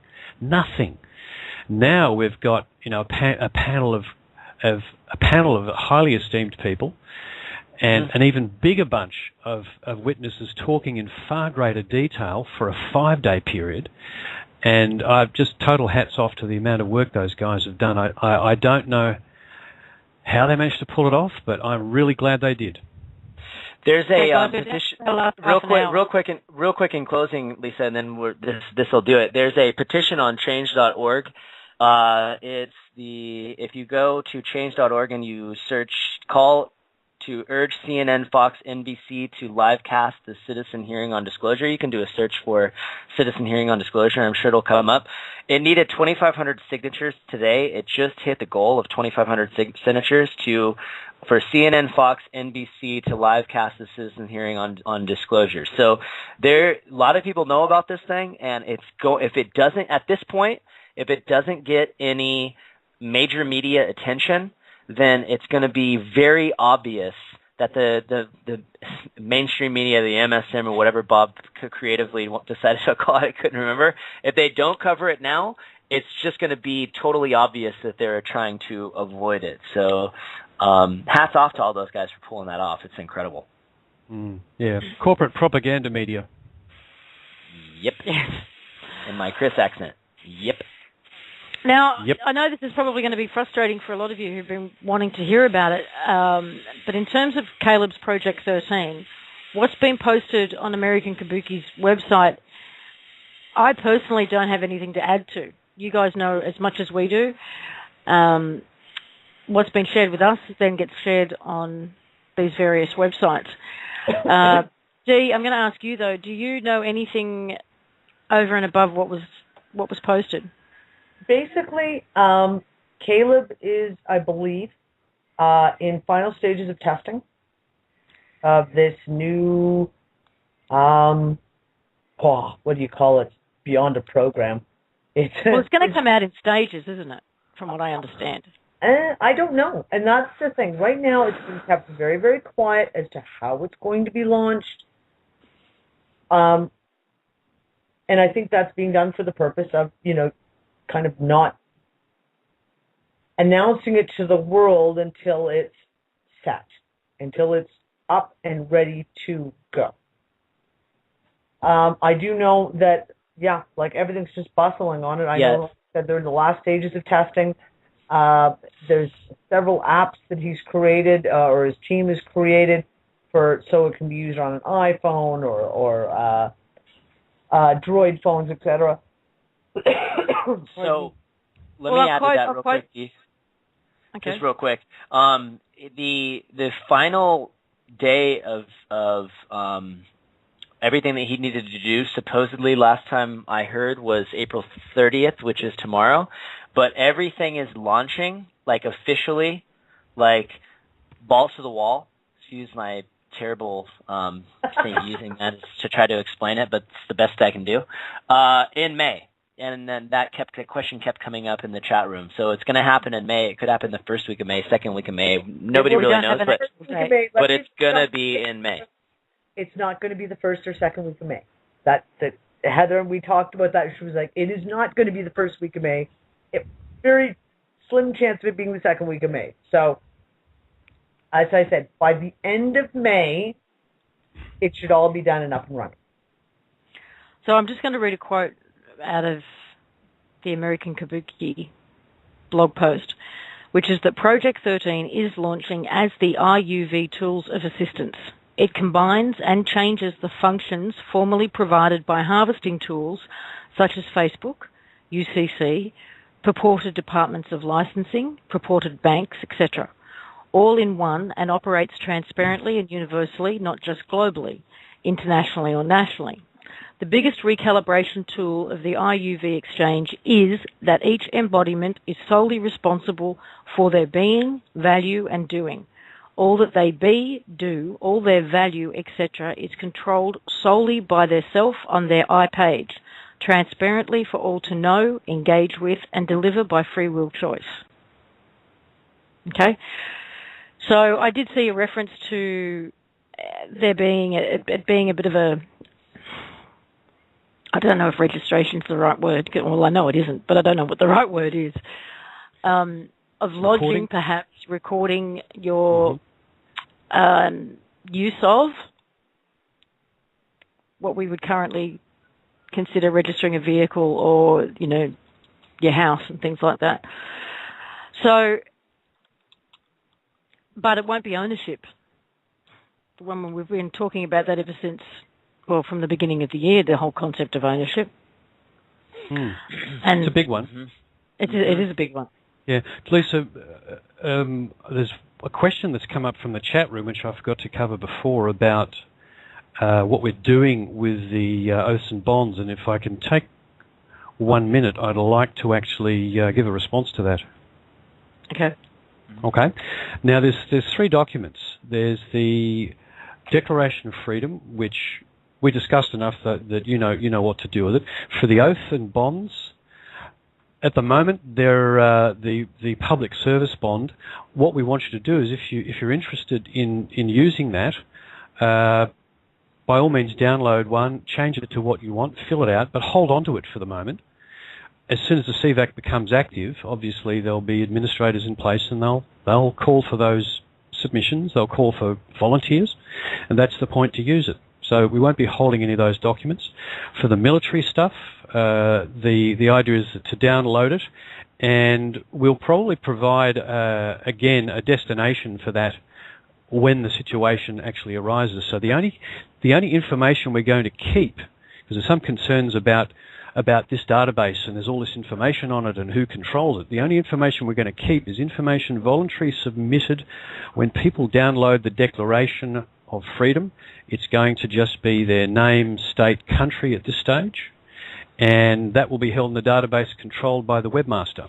And it's as simple as that, folks. There's not going to be a great big database with everybody's information on it that, someone might break into and pull information out of. It's going to be very simple, absolutely minimal, because we're all making this up as we go along, and some of the stuff we're doing is preemptive. We're doing it as preparation. So for those people in the chat that worried about, some big database that the Dream Police might get hold of, it just won't be there. It's just a very, very simple means of providing a means of showing other people how many are interested in this and support it by downloading and using a Declaration of Freedom, keeping it as simple as possible. So that should answer that question. There you go. Yep. Okay, I'd like to try and take a couple of calls before we go offline. Yeah, good luck with that. Good luck with that. We'll give it a go. I've got area code 773.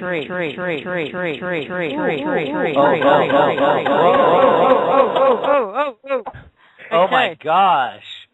Area code 773. You need to mute out or turn off your computer volume. And I'll try and come back. I am eternal. Oh. It's the flow. What do you know, Flo? What does it do? I just want to say hello to everybody out there in radio, TV, what do you call it, land, the ether. Just say hello to everybody. How's it going? Much love and peace and blessings. And right back at you. I just want to say, guys, man, thank you so much for everything that y'all do, man. Every time I listen to y'all, man, I get more, power, man. Y'all just put more force behind everything that I do and say, man. It's so amazing. What can I say tonight, man? I'm sitting here at my friend's house. She's looking over a video that I just put together for her. She sat here, did an interview, and LauraJamesArt.com. You can check out the campaign she's doing for Haiti. She's trying to put together the paintings that she does. She's a very talented artist, and she does her thing. She's in all sorts of publications. You can look her up, Laura James, LauraJamesArt.com. She is amazing, and she's got a new campaign going on in Haiti. She's putting together what you call the 14 Stations of Jesus. It's a wonderful thing. You can go check it out. And I just want to say, guys, thank you for being so amazing and allowing me to do and be. I don't have to do anything anymore. No more awakening is necessary. Everyone's awake who needs to be awake, and everyone who's not awake will wake up when they need to. So I'm just going to do and be with all the people. I know you that can't are see this around flow me. right now. I'm giving you a standing ovation, my man. Thank you, guys. And you, Brian, you said balls to the wall. That's my favorite way to say it's all in. We're all in. Remember that movie In Time, when the actual, time when, what was it, October 11th, it came out in 2011. It was a funny day. That movie, he went all in at the last seconds of his life. I said, ladies and gentlemen, this is real life right here. My heart was beating watching that movie to the end. When he saved his girlfriend and everything, I was in love with that movie. I wanted to be that guy. I was like, wait, I can do that. I can just walk from here to the other end of the country and just slap down my stick or something and just say, I own this, or I am this, I can be this, I'm here, look at me. Look at me. Flo would make an amazing news correspondent. Can you see him with his little microphone with a camera, like on the scene, like right as this big story is breaking? You got Flo. We will talk very soon. You and I. The reporter of Flow. Yeah. Exactly. Love you, man. Flowing reporter. I love you guys. That's exactly how I feel. I want to be your guys' like Al Roker, like just out there in the field. The storm, I'm chained to a tree. I'm not going anywhere because this tree is going to save my life because we are eternal essence embodied together. we're gonna survive this storm. We will talk. You know I'm what I'm saying? The show. Yeah, Flo. I reckon what's going to happen. Thank you. We love Flo, you, they're man. going to be. Yeah, Flo, they're going to be coming to you and asking you. They'll be saying, "Flo, what's happening, man?" Because yeah, and it'll be. I imagine a really serious voice coming in and saying, "Flo, what do you know?" And then Flo just goes, "What do you know?" You know, I know a lot, man. I don't know enough yet. I don't know everything. That's what I'm striving for. But you know, I know something. Keep working at it, my man. I know something that some people don't know. Thank you. Yes, absolute data. The Akashic records. Let's go. Thanks, oh man, thank you guys so much, man. All right, man. I can't say any more. Cheers. Thank you. Cheers. Bye. Cheers, guys. Okay, area code 323. Area code. Hi there. Hi there. Can you guys hear me? Yes, we can. You can. No, this is Tamara. Hello. Hello. Hello. I've been beaming this whole call, listening to everything that's been discussed. I've been following this movement since I've been aware of the movement, which is back in December, and watching it transform has been incredible. And it was about 3 weeks ago I called in and talked about needing and wanting a foundation. And I just really don't have anything to ask.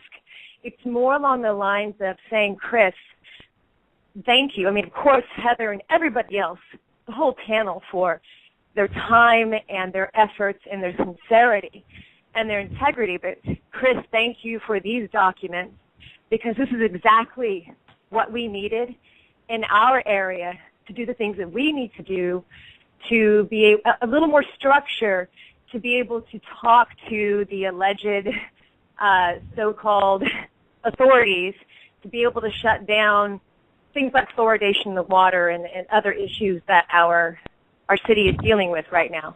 And so I'm almost shaking, because I am so excited about this tool being the forefront to being able to go in and basically state, look, if you're going to be doing this, then there is enforcement, and this enforcement has an oath and a bond, and it's given, I think, everybody a foundation, a direction, a guidance to go.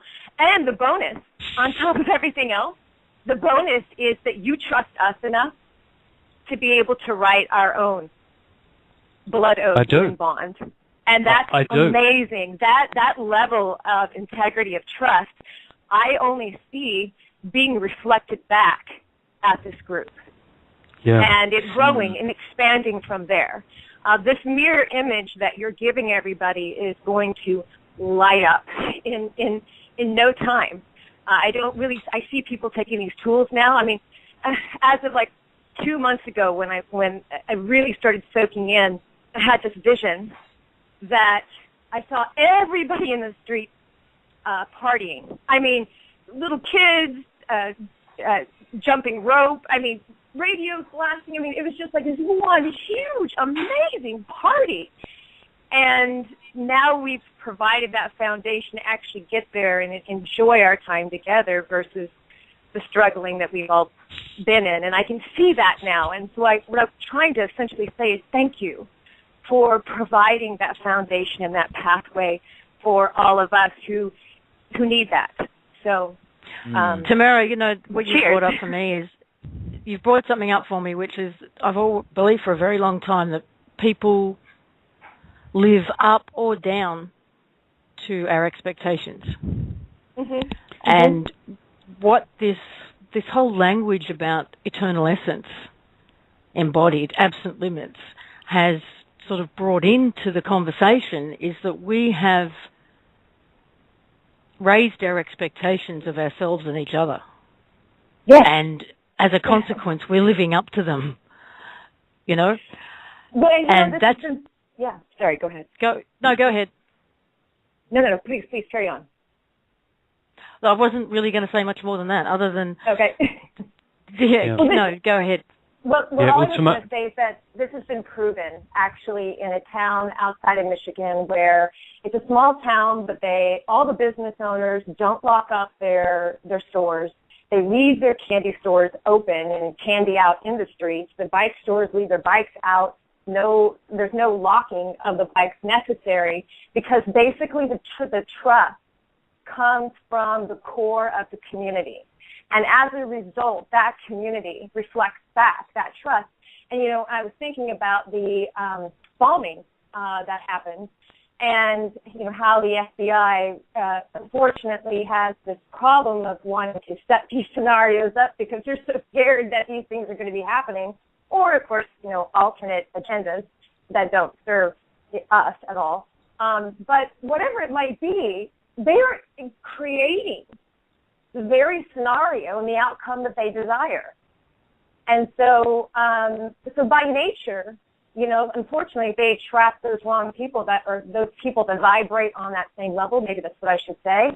That's what's going to happen, So it's really nice to see in a community that has been, surviving actually through this, whole crazy episodes, especially since 9/11, of this crackdown terrorism. There's this one community that manages to keep saying to their people, we love you and we trust you. Yeah. So I just wanted to say it's been proven on many levels, but especially now. Well, Tamara, thank you for your comments. It is fantastic to hear someone completely embodying the concept that we are all one. Mm-hmm. That's brilliant. Absolutely. Absolutely. Thank you. Thank you so much. I'm running on about 4 hours sleep and a really strong cup of coffee, and I don't need it anymore. So thank you. I don't need sleep. Don't need coffee. Well, I just wanted to say to all of you, I love you all. From my deepest inside of me, I love you all. You are my brothers and my sisters, and I thank you for the journey that you have taken us on, and for the space to allow us to help mold that as well. I mean, really being real about your word. I appreciate that. So with that, I'll sign off. You have no idea how much that means to us, Tamara. Thank you so much. Yep, absolutely. Appreciate it. Right back at you. I just want to jump in for a quick second, and this time I'm going to insist. Mm-hmm. Go ahead, Dee. We know you're going to anyways. Citizens for disclosure, the Huffington Post newspaper is following it. I just put the link here in the bottom of our room if you want to throw it to the chat room. I just blogged about it. They're doing an hourly update of the entire thing. Yeah, I'm blogging about it right now too. Go to the site. You can read it all. An hourly. How big is the Huffington Post in America? It's a pretty big paper, well, at least, especially in the alternative areas, right? Because they are, they will actually put some truth in their paper. See, the nice thing about this is it considered mainstream paper? It is very mainstream, yes. Yeah, it is. Yeah, they have. Very I think they got 9 million hits on. Now I can't remember. They talked about it on the Citizens hearing today. One of their stories about something about disclosure got 9 million hits on it. So it just proved the demand for these types of stories. That there's demand from the American public that they want to know the truth. Yeah, there's an aspect to this we've got to pay attention to. This is a 5-day event. We've got 5 days to put this out there. We can build this over a period of days to a peak, and hopefully on the last day, how many people could we have observing this event? That's the sort of focus that we can pull in. The last one was a day. It was over and gone and done, and people found it out after the event. Now they can find out before it's finished and watch some of it live. Think about what they can do in 5 days, considering how much they accomplished today and day one. I mean, it's going to be incredible to see where they get by the end of this thing. Lots of media attention, I have to assume, by then. Well, if we can push it out to all friends, relatives, contacts, tell them it's live, go and have a look. That'll build up get the build up it needs. Yeah, start spreading the Huffington Post on your Facebook and your other social media site. Yes, yep. Springboard off the Huffington because it's sort of not quite real alternate media, not quite mainstream. It's sort of in that fringe. Well, the thing is, if the other mainstream media sees the attention the Huffington Post is getting, because it's all about revenue, right? That's right. Rating, dollar signs. Yeah, if all of a sudden the Huffington Post readership online goes up by 10 million hits in a day, I think the other papers might start taking note. They will. Well, you could start. A lot of the newsrooms run tweet services, and they put up tweets from people. So start tweeting the news and emailing the news services, all these breakfast stations and radio stations. Just hammer it home. Yeah. Just pump it in there. We can do that. See, this is disclosure from the people. Let's do our bit and just keep pumping. Say it's on now, it's on for 2 more days, 3 more, or say 4 days now, 3 days, 2 days. Why aren't we seeing it? Mm-hmm. Yep. Okay. Here we go. Whoa. There's two in the call in the queue, both with area code 773. Oh, no, same number. Okay. I'm sorry. I'd like to bring you out, but maybe it's the new guys. Okay. Oh, did you see that one? Someone put a suggestion of CCs. Instead of Cosmic ETs, Cousins. they're Cosmic Cousins. Yeah, that's cool. Cosmic Cousins. Yep. Okay, area code 612. Hello, this is Donna. Thank you, guys. Hi, Donna. It's been a wonderful call. I'm good. so grateful. Welcome. Thank you. I'm calling to see if, just to say thank you to Julian. I've been listening to all of his interviews with Chris, and I'm wondering if I put my contact information in the chat room, Chris, if I can get into the Cosmic room with you guys. Yeah, we might. I'm thinking we've had getting quite a few requests for that. We might actually organise something on the OPPT site, so you can pop in there and say, pop me in the Cosmic room. I don't know how many people these Skype rooms can hold. They only hold 300 people, Chris. Well, there's probably about 200 more people could jump in there, and it's absolutely fascinating stuff. And the conversations, the really important ones they're having, are going up on the OPPT site now, so you can follow along. But just send in a request, I think, to the there's a contact point on the OPPT page. Is there, Lisa? Right now, she can put her Skype name in the chat room, and I'll pass it on. Yeah, it's just a matter of knowing your Skype address and doing all the usual Skype things. Yeah, it's damned interesting stuff happening in there. And it's not just about it's actually about developing your own mental abilities as well, because Julian's way down the path compared to us, and there are people out there who are way further than Julian as well, but we're sharing Julian's journey, and it is amazing to observe this thing he's going through, because that's the sort of thing that's coming up for everybody to one extent or another, so we believe. And I'm also working on trying to get Julian ready, if he's listening, I know he is, to give him his own radio show on the 5D network. That would be great.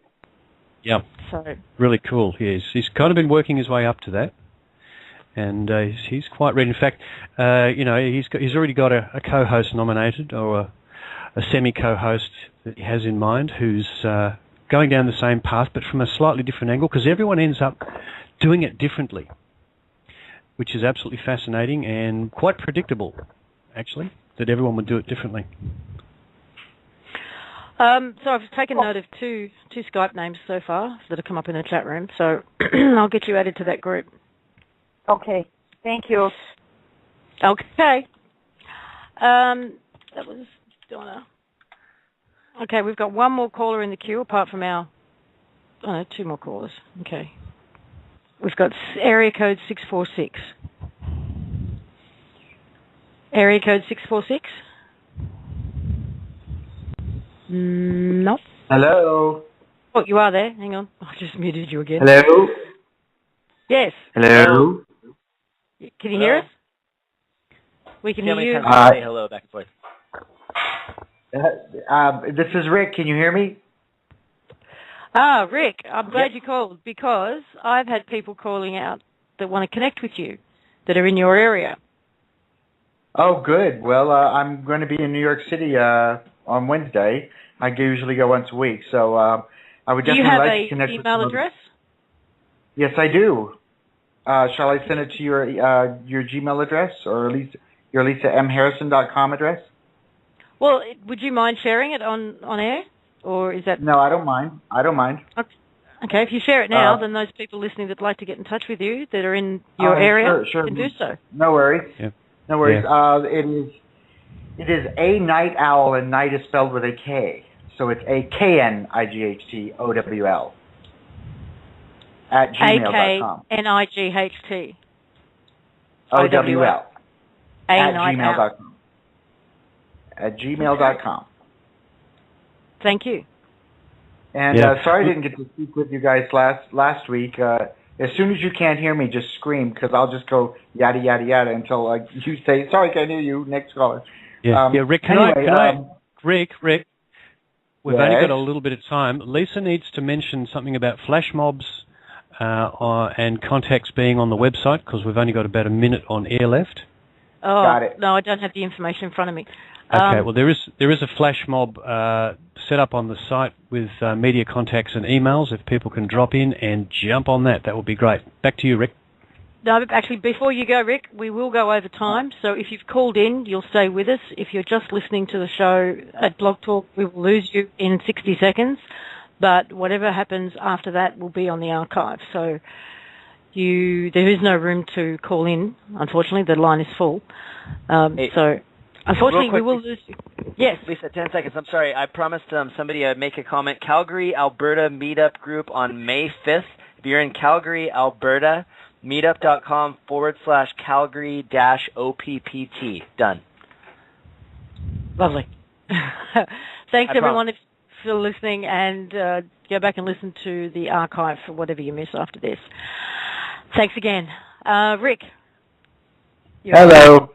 I'm glad that there's a clean connection this week. I was never really sure if it's my crappy DSL or something going on with Blog Talk or whatever, but I'm not really going to rehash what I kind of went through last week with the whole Boston bombing, although I did know when I was at the gym today that all the news stations are still covering it like it was just the most sensational thing of the decade. So the programming continues to drive it home, to be scared, to be afraid, to trust the government, all that stuff. But what I wanted to get to, which is actually something much more personal, way back in September, I got a parking ticket which was unjustly given to me, and I took pictures and I sent it in and da da da da da. I'm finally getting around. They just said guilty, guilty, guilty, whatever. I'm finally getting around to sending my first courtesy notice out to the Department of Finance of New York City, and I guess I was all ready to do it last week, and then the bombing thing happened, and I just thought, can I even trust anybody out there? Are they all just these automatons that don't have anything valid to actually to give forth? And I would just kind of wanted to get your take on that. How receptive do you think people in those bureaucratic environments actually are? So I'm looking for the good in here, but I'm also not looking to get on some blacklist or something like that. Because these people are crazy. They just seem really crazy here, baby. To be honest, people are getting responses that just cover the spectrum. From people being completely belligerent to never hearing from them again. They've taken the option to waiver, and they never hear from them again.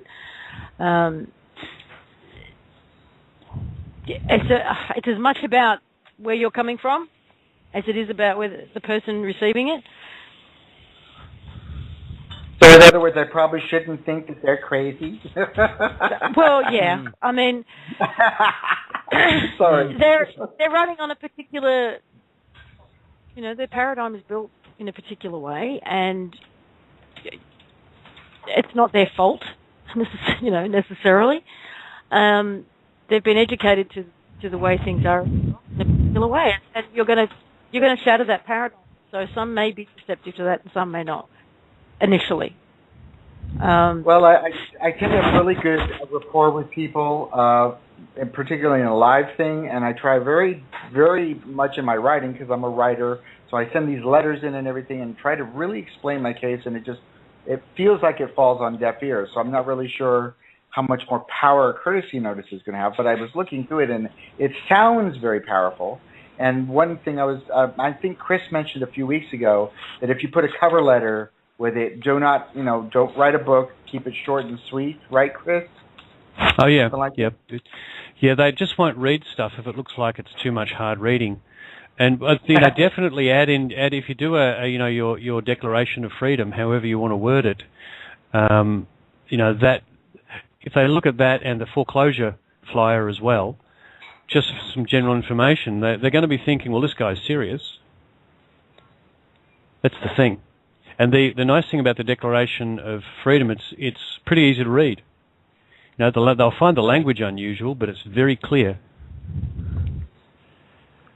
Yeah, well, I'm ready to do it because a friend of mine who I just taught him how to drive, and he rented his first car when he was in L.A., drove it from the rental parking lot, forgot to put the lights on because my lights are always on in my car, so he didn't put the lights on, got pulled over, and instead, like in my day, cop would just give you a warning and say, turn your lights on.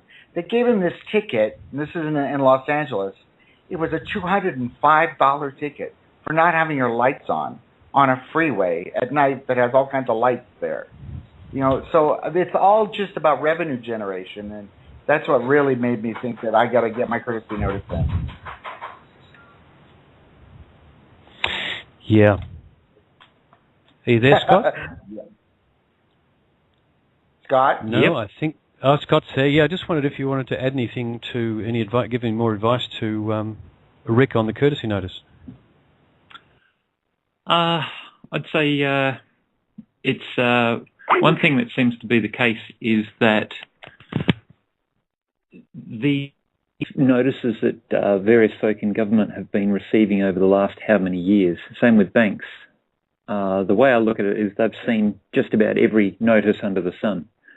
And likelihood is that a lot of them just go straight into the crazy pile. As in, it's not on standard bank letterhead or it's not on a government form. It must be one of those and just gets lumped into the crazy pile.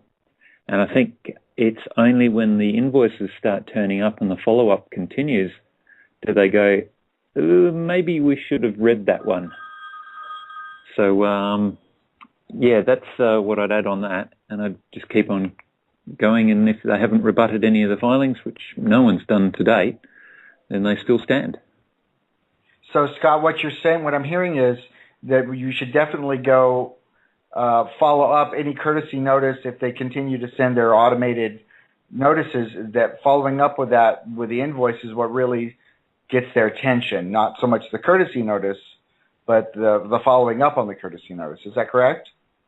I would say yes. Yeah. So what's happening is if you consider that they see the first one and go, oh, not a standard form, put it in that crazy pile. And it's when they start getting the invoices, they're pretty easy to recognise, given that they've got invoice written all over the top and a big sum at the bottom. They actually are read, and then if they relate back to where they came from, they go, oh, maybe we'd better do some more research into this. And I've found that a lot of times, even with some of the debt collectors I've dealt with over the years, is that it takes a few invoices before they get the idea and go, this is actually not getting us anywhere, and the bill is adding up, and they disappear. No kidding. They've already spent and more than the resources that they're asking me for in this fine. But this last thing I got saying, if you don't do this, then we can collect your car, we can attach your wages, we can go to your bank account. And I'm thinking, like, really? Over $100 ticket? Are you kidding me? So I really want to come back with something. Yeah. Have a look at that diagram that we discussed earlier on in the show, and you may like to hang the any third parties off the original courtesy notice. It just keeps the matter on the desk of the originator. The originator being, like, I was going to send it to the head of the Department of Finance and the judge that gave me the last, because those are names I had, I could look up. If you've sent the courtesy notice to an individual with regard to the matter that you're dealing with, I would treat that one as the originator. Okay. So that one has likely engaged someone else by saying, get it off my desk, you deal with it now. Then I keep going back to that originator, who's the first respondent that you sent that courtesy notice to. Mm-hmm. Okay, well, here goes. As you guys have been saying, all in, balls to the wall. Thanks for Rick.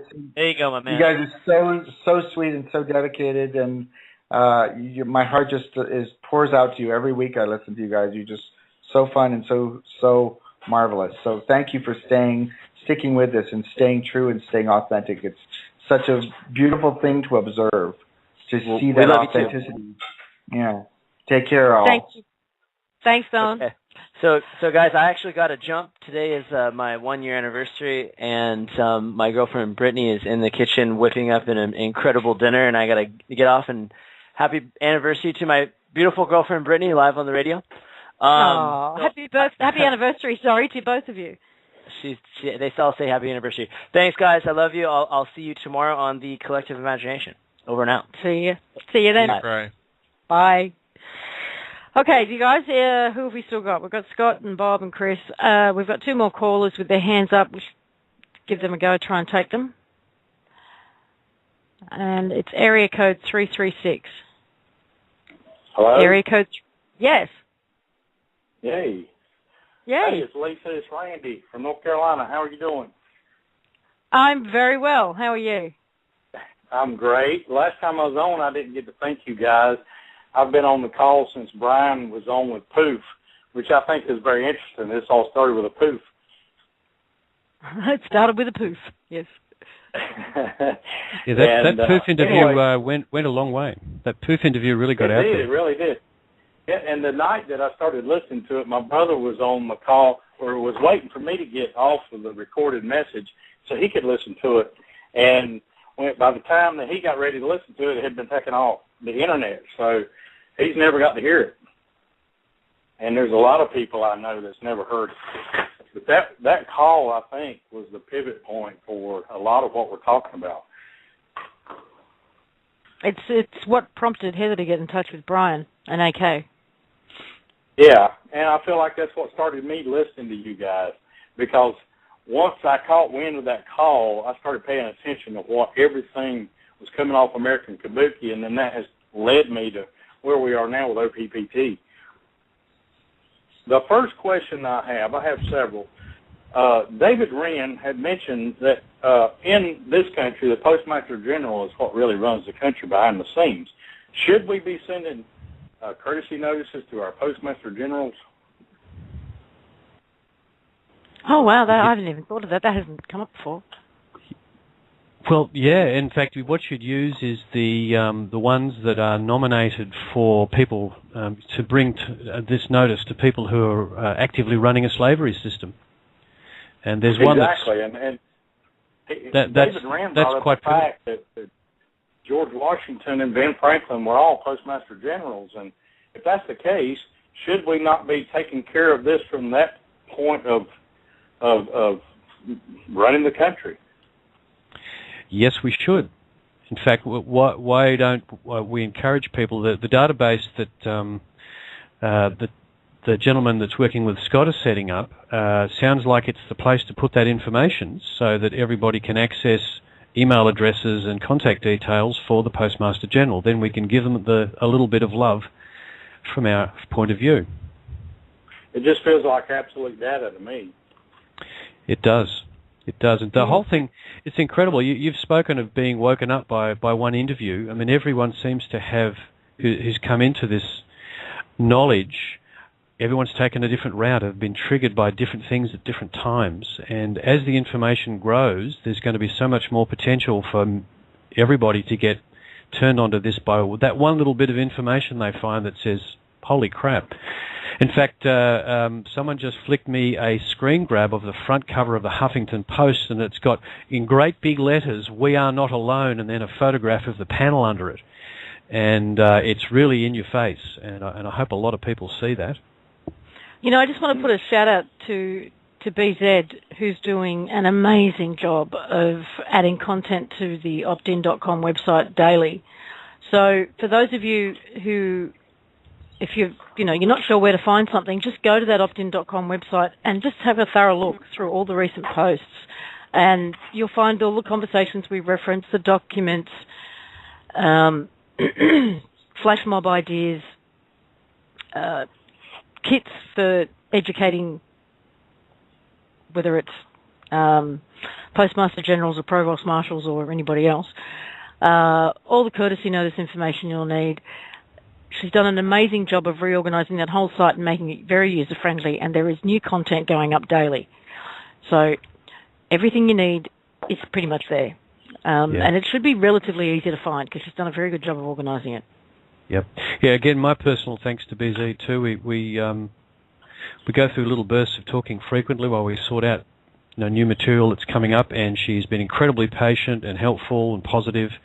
And, she understands the energetic side.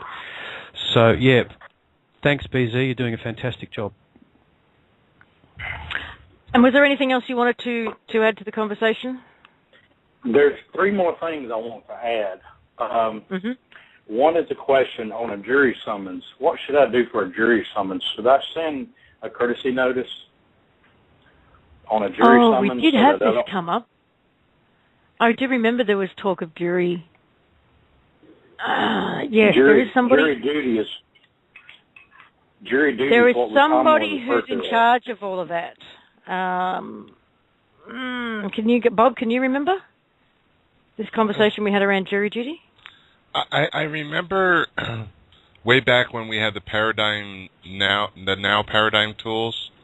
There was a specific document addressing jury duty, but you can send a courtesy notice for jury duty, but which one you would send, Chris, I'm not sure. Well, my view. There's somebody who's in charge of jurors. Go for it, Scott. I'd say if you're getting an invite to go to jury service, you're likely to have a piece of paper that will be able to form the starting point for the standard courtessy notice. Yep. Okay, I have that. And the clerk of court and the Randolph County Sheriff are the names at the top of the paper. I'm thinking, Lisa, the person you're thinking about is the clerk of courts. Yes. The other thing I had a specific name that actually referenced jury. I have a document here with a file number on it. So is that, do I refer to the file number? Yeah, I would. It gives the reference to the document. And the other thing I tend to do is take a photocopy of the document itself and send it along with the courtesy notice. Same with any invoice. Okay. As it gives the content. And send that to the sheriff and the Superior Court clerk. Just pick one of them. You may choose to copy the contents that you sent to the other, so that the other one is aware of what you've done. Okay. And that you're dealing with that matter with that individual.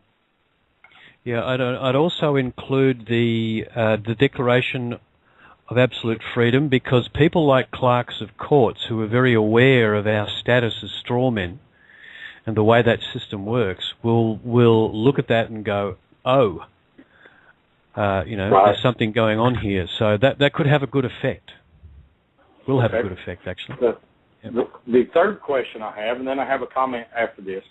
The third question I have is, I have just recently obtained the privilege, they call it, of having my driver's license reinstated because of a DUI. Now they're telling me I need this breathalyzer thing put on my vehicle. Will a courtesy notice provide me the freedom to be able to drive, or what do I need to do about this? What I'd suggest is it will provide those who are attempting to coerce or force you into fitting that to your car the choice of whether they choose to continue that action of force or whether they choose to leave you alone. It won't compel them to do anything. Do you see how that works? I just wanted to hear that. I do. I do exactly see that. Yeah. Cool. So one of the aspects of the courtesy notice that's sort of coming to my fore is that it very much is based on free will choice, universal law. Right. You know, you're just giving them a choice. You're not compelling them to do things. And the system does nothing but compel us to do things. There's no free will choice in that whole proposition, yet we are standing in a position where saying, you know, universal law applies, free will choice applies, and here's how it applies to you. You've got a choice of putting that machine on there, and if you choose to do so, I choose to invoice you. And I've already informed you of that, and you can make your decision based on the information I've given you. So it's very much a universal law in action. So who would I send that courtesy notice to? The Department of Motor Vehicles? Is there a certain person, or just do you send it? I would look for the name of an individual who deals with that specific matter. If by telephoning them or looking on their website you're unable to find that, escalate it up through their form of hierarchy, and likely you may find that the individual who heads that organisation or former organisation is the one that you use. Yeah. And from that point forward, I'd carry a copy of that document that you offered to him or her with you. On my person at all times. Okay. And if you don't know that person's name, these are great questions to ask. Under whose authority or under whose order is this, being instituted? Trying to be Yeah. And see, the Declaration of Freedom, of Absolute Freedom, is actually a record you've created of your own authority to deal with all your own affairs in exactly the way you choose. So, supplying that and saying, under what authority do you tell me what to do? Here's my authority. Where's yours? And of course, if you're carrying a copy of the terms and conditions, if someone turns up to your house with the machine and they want to install it, you can take those terms and conditions and you can show them, if you've got a copy of the original courtesy notice, say, I've actually already sent this to your boss, and he knows these term conditions apply, and unfortunately, you're the guy who's turned up to put it in, and you're going to get an invoice from me if you proceed, so you can choose now whether you want to proceed or whether you'd like to receive an invoice from me. Well, here's my little dilemma with it. In order to be able to obtain a driver's license, and I understand that I really don't need one, I can drive without it, being sovereign, but in order to obtain a driver's license, you have to have approval of this machine on your vehicle, or they won't issue a driver's license. So do I use that document in order to obtain a license, or do I just go without a license? That's unfortunately your call. Yep. Yeah. We can't make that call for you, but yeah, and we would totally need. Yeah. Well, at the start of the call, I understood you talking about the police are really questioning these OPT courtesy notices, and I think it'd be good for everybody to keep one on them that understands what we're carrying. Yeah, and I mean, everyone understands that if you poke the bear, the reaction can be unpleasant, and right. if you decide just to do what you have to do now, everyone completely understands that. There's we can't compel you to do anything in the same way that they should not compel us to do anything. So there's no judgment from our end. If you decide to go ahead and just go through the system as per normal, there's no judgment from anyone on this panel that you have to do so. That's right. We just encourage. And I have the free will to drive anywhere I want to. You do. Am I correct in saying that? Okay. Yeah, but see, knowledge throughout the system is patchy. They're trying to put out the call that it doesn't apply, and what you don't want to be doing is ending up in an argument on the side of the road with a policeman who just views himself as doing his job, and he's come across something that he's never seen before, and he's confused by it, and it can actually, that can get difficult. So just. You have to be aware of what you're stepping into, and if like that fellow James that Lisa's referring to, he'll do that anywhere, balls to the wall, but that's his choice. Right. And but the system is being peppered with courtesy notices overall, and they're really starting to sink in from what we're judging. Right. Well, and the fourth thing I wanted to say or add to this whole phone call, and I know we're running over time here. I read the channel from Ronna Herman from Archangel Michael today, and it's really powerful. I don't know if I have the freedom to say anything about that on here, but there's something about that channel that really just resonates with me completely. And what I saw after I read the channeling was that the veil has been rent or lifted, in other words, and that pieces of it may still be in place in front of people's faces. It's just like maybe a tent's up somewhere and the tent comes all to pieces. Maybe some people still have that tent in front of their face and they can't see the truth. But that doesn't mean that the veil's not been rent. Mm-hmm. And yeah. A lot of people are keeping it in place by paying attention to it. They're scared of the change. They're scared of accepting the truth. And that's really that's the hardest part of this whole thing, is that the truth is so powerful. If people would just turn off their TVs and quit reading the newspapers, I think they would realize, the kingdom of heaven is within. It's not somewhere out there. It's within. And when you start listening to your heart and being truthful with yourself, you can be truthful with everybody. Absolutely. But see, that's the system has just divided us so effectively and scared people so effectively. They're all in the wrong state of mind to take the choice of looking within. But by the same token, there's so many people that are so ready to wake up, like yourself, because that Poof interview, that was really only about 5-6 months ago, and even since then, I'm finding people are very open.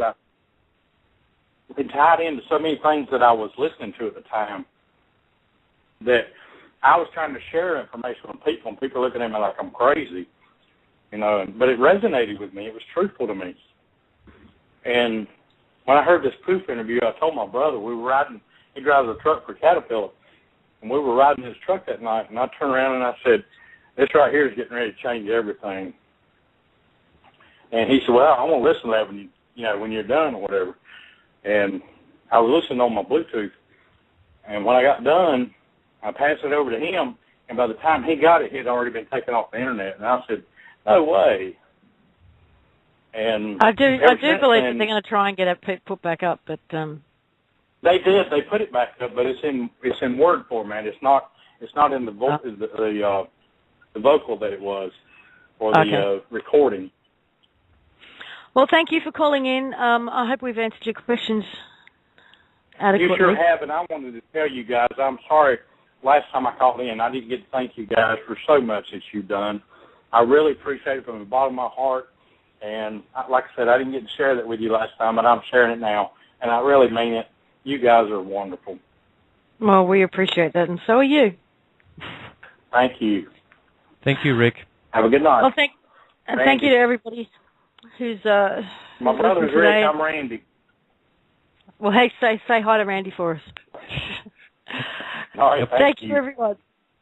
Thanks for the listening. Thanks for the calling. Thanks for the chat room. I mean, you guys rock, as usual.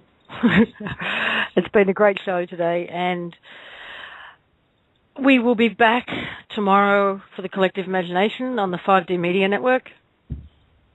And it's bye from me. And it's bye from me.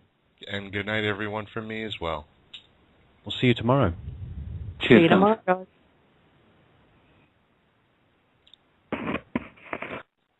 Bigger question, Scott. Who owns or who controls the ANZ? The shareholders, or this massive, former bank, the Federal Reserve, with a security interest over everything? Are those shares in the ANZ worth anything to the people who hold them? Well, it'd be interesting to see who has priority call. Mm-hmm.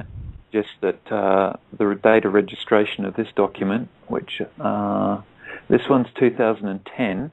Some of the other banks go back to 2001, and they are linked off each other from going back in time. So I think in the whole part of the UCC is the registration and order in which you're registering these security interests. So I'd say the shareholders are going to take a lower priority in this instance. So if the ANZ Bank had a problem, you'd suddenly find you actually had shares in the Federal Reserve and not the ANZ.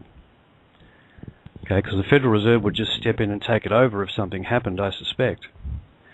And given the Federal Reserve is either actually not existing anymore, according to some, or about to be converted into the Treasury, according to some, but either way, that's a mess.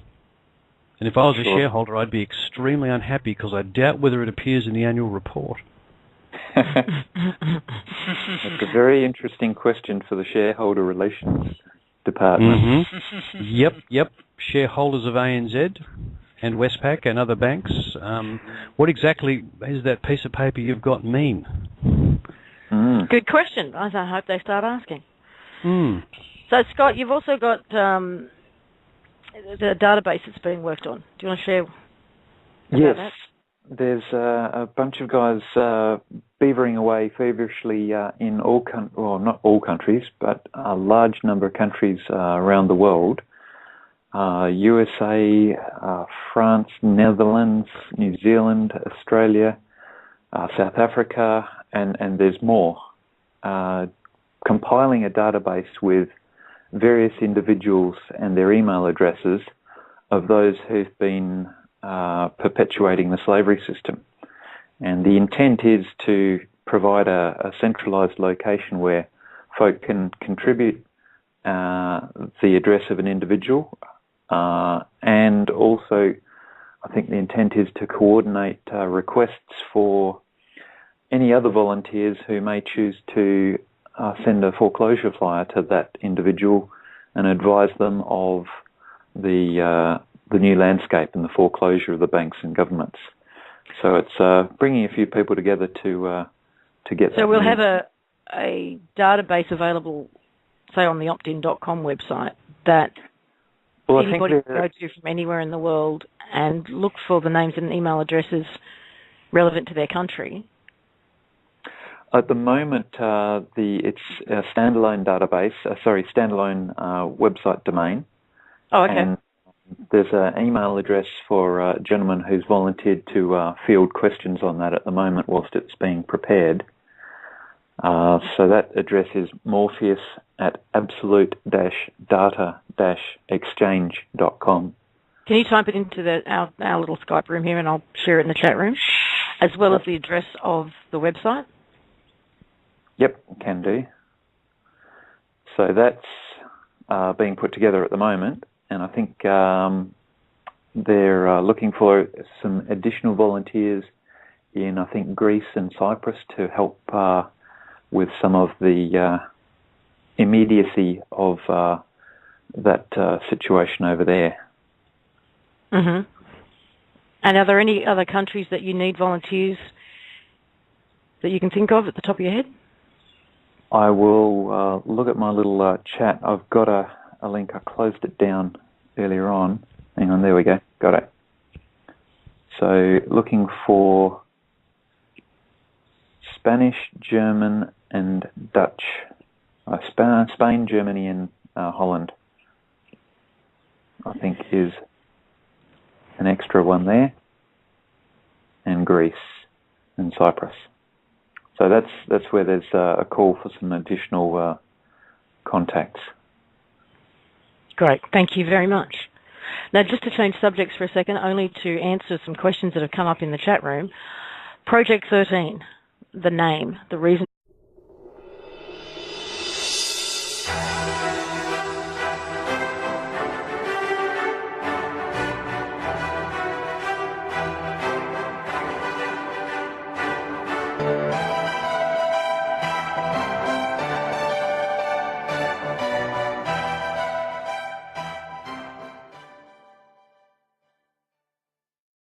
Freedom Reigns Radio Network is not responsible for the views and opinions of the guests or hosts of this show.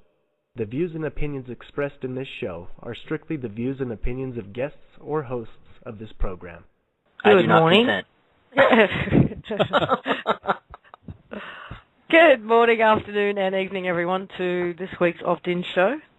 It may be the last show that we are calling the Oppt In show, but we'll see about that. It seems to be wanting to undergo a facelift. My name's Lisa Harrison, and today we have, as usual, we have Brian Kelly. Hello, Lisa. Hello, everyone. Glad to be here. How are you today? I'm good. One of these days, I'm going to sing the Hallelujah song as our introduction. We're going to do away with that music, and I'm just going to rope it out. Or we can get Bob to rap it. Yeah, I'm up for that. I still want Bob to do his Ewok rap online. Oh, it's going down. That's happening. That has to happen. And how are you, Bob? I can't believe you said that on air. Yeah, the pressure's on. One day you were going to do that on air. I'm doing fine. I'm doing really great. Welcome, everyone.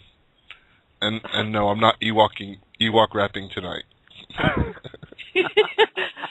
Get ready. We might hit you up next week. And Chris Hales.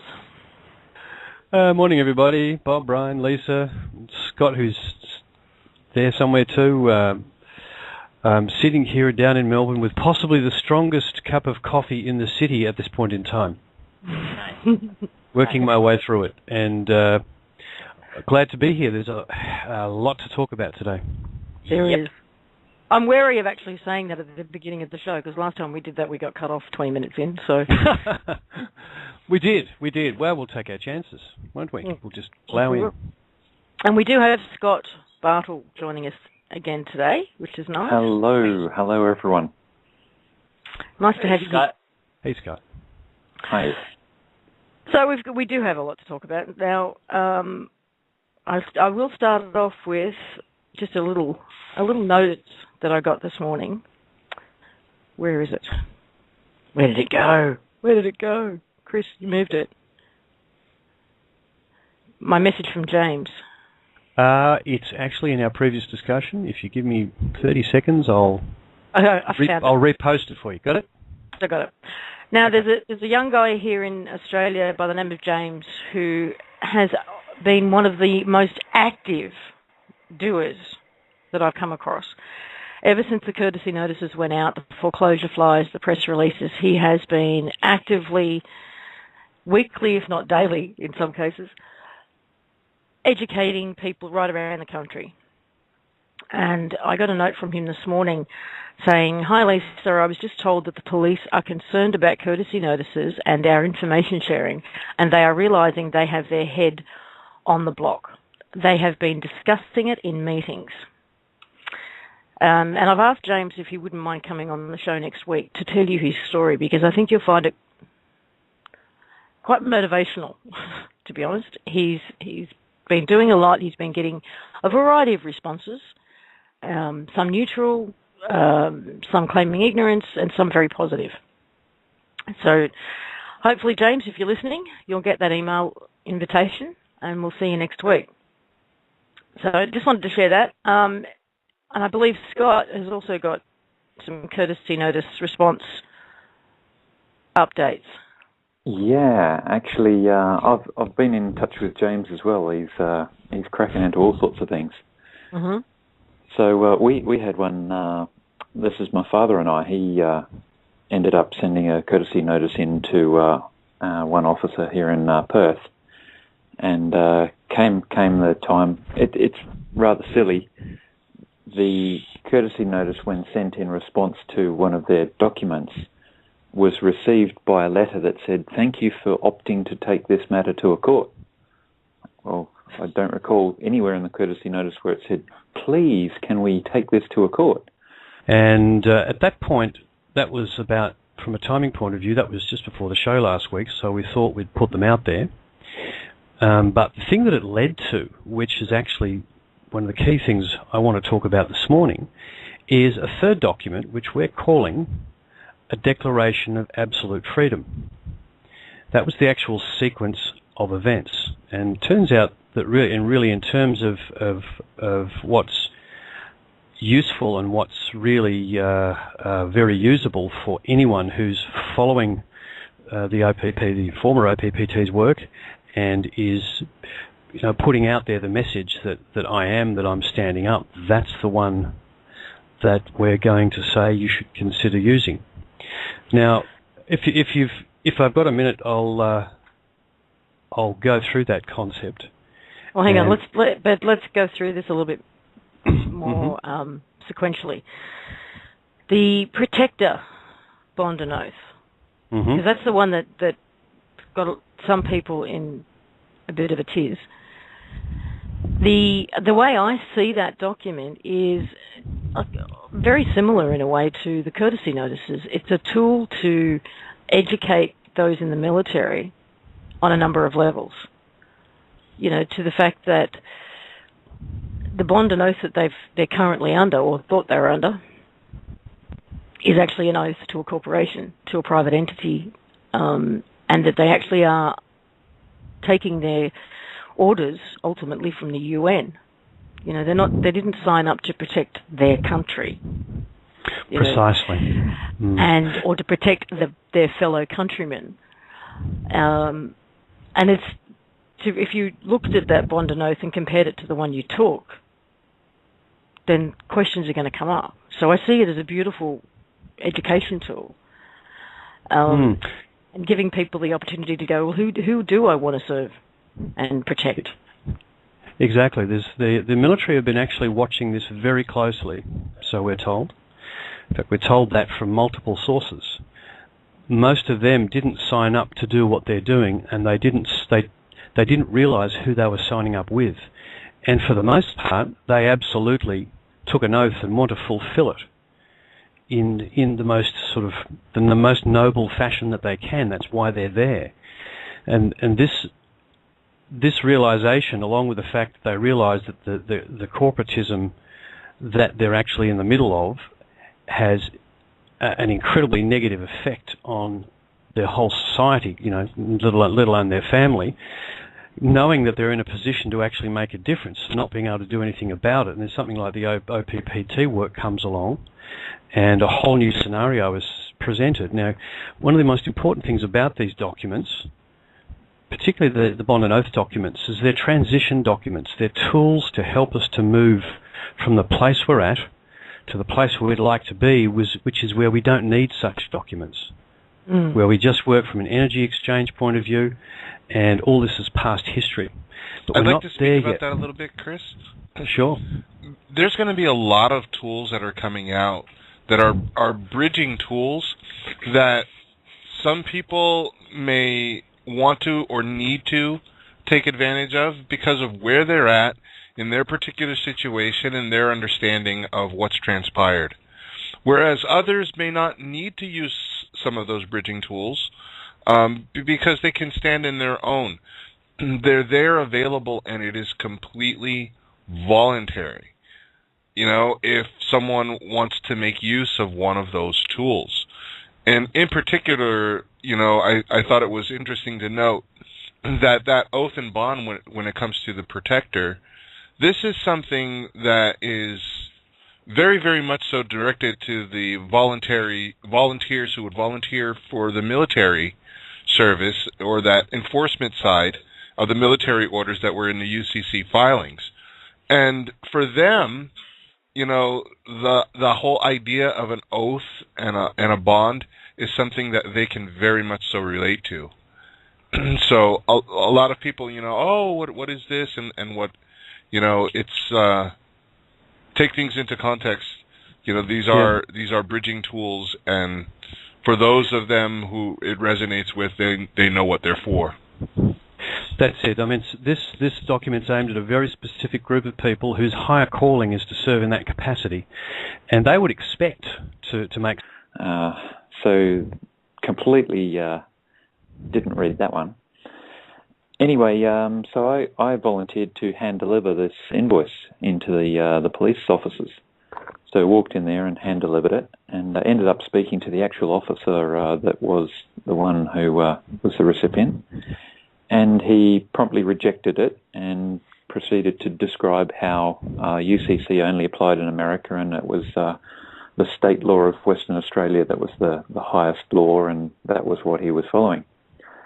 So I thanked him all very nicely and all the rest of it, and went home and prepared an invoice, and Dad faxed that one off.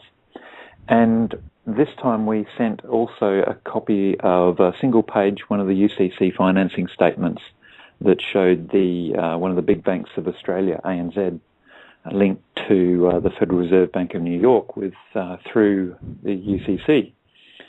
And this must be getting close to about 3 weeks ago now, maybe 2 weeks, and absolutely nothing heard.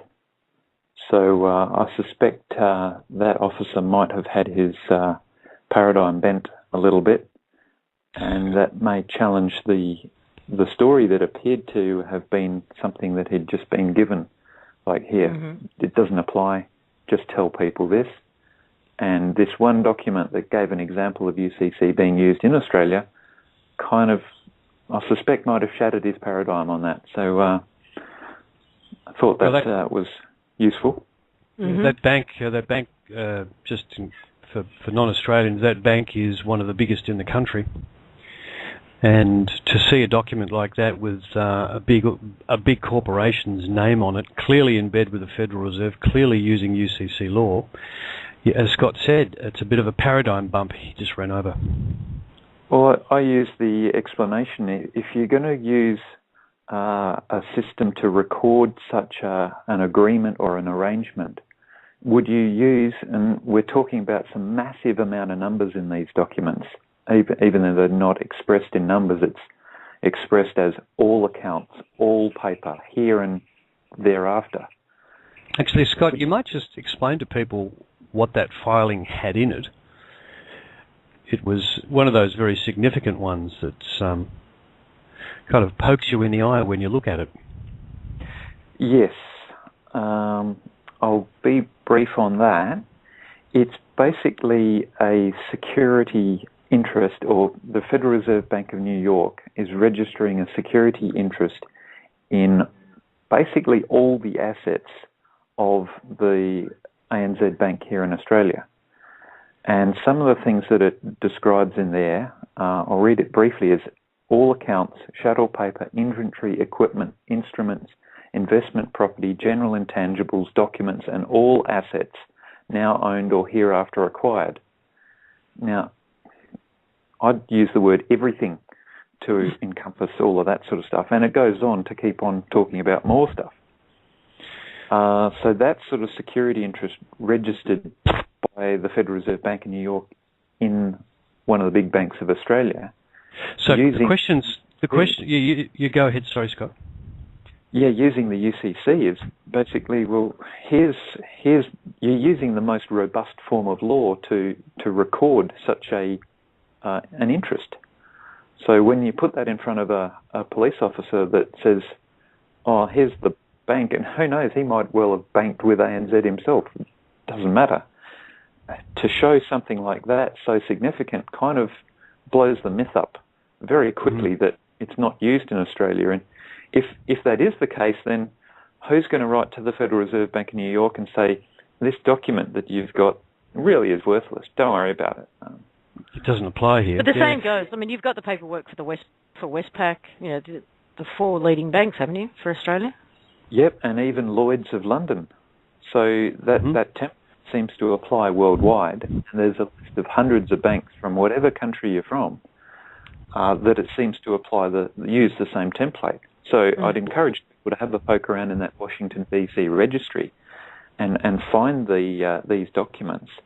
And if you do find that you're getting feedback that says, no, UCC doesn't apply in this country, then drop one of those on their desk and say, well, are you going to write to the Federal Reserve and tell them that their document is worthless? And for that name, is that 13 is the last wholly prime and Fibonacci sequence that Caleb could find that all line up, is the number 13. Excuse me. So that's why it's called Project 13. Okay, what are we moving on to now? Scott, did you have anything else you wanted to share or cover off today?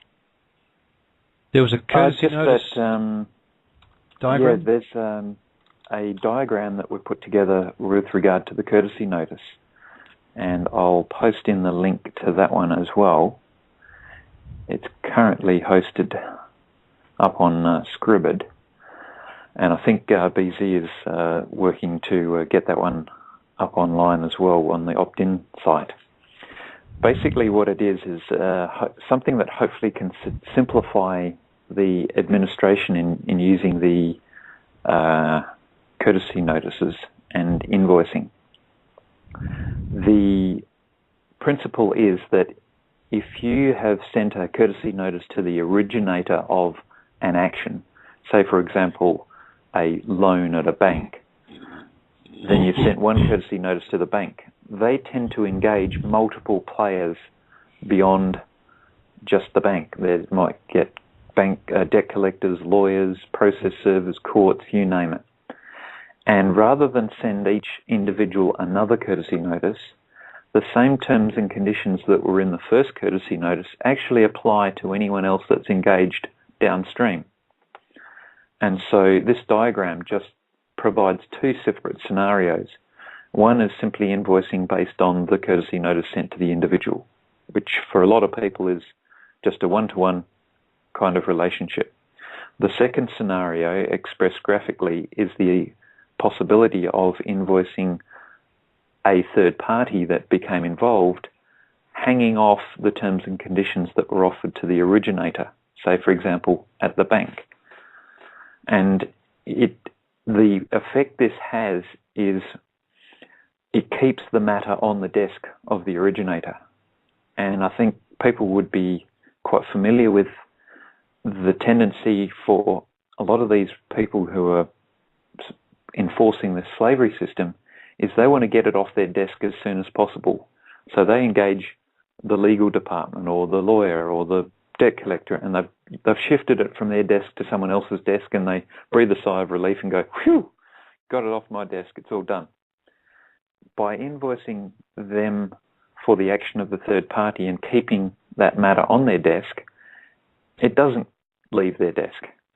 And it encourages some further investigation into, well, what am I going to do to resolve this one? So that diagram might assist in providing some relief to that scenario. Well, I just posted the link to it in the chat room, and I'll do it again. It's on the optin.com website under OPPT Courtesy Notice Frequently Asked Questions. Brilliant. Okay. Lovely. Fantastic. Okay, that's all. That's all from you? Okay. Okay, last week, Chris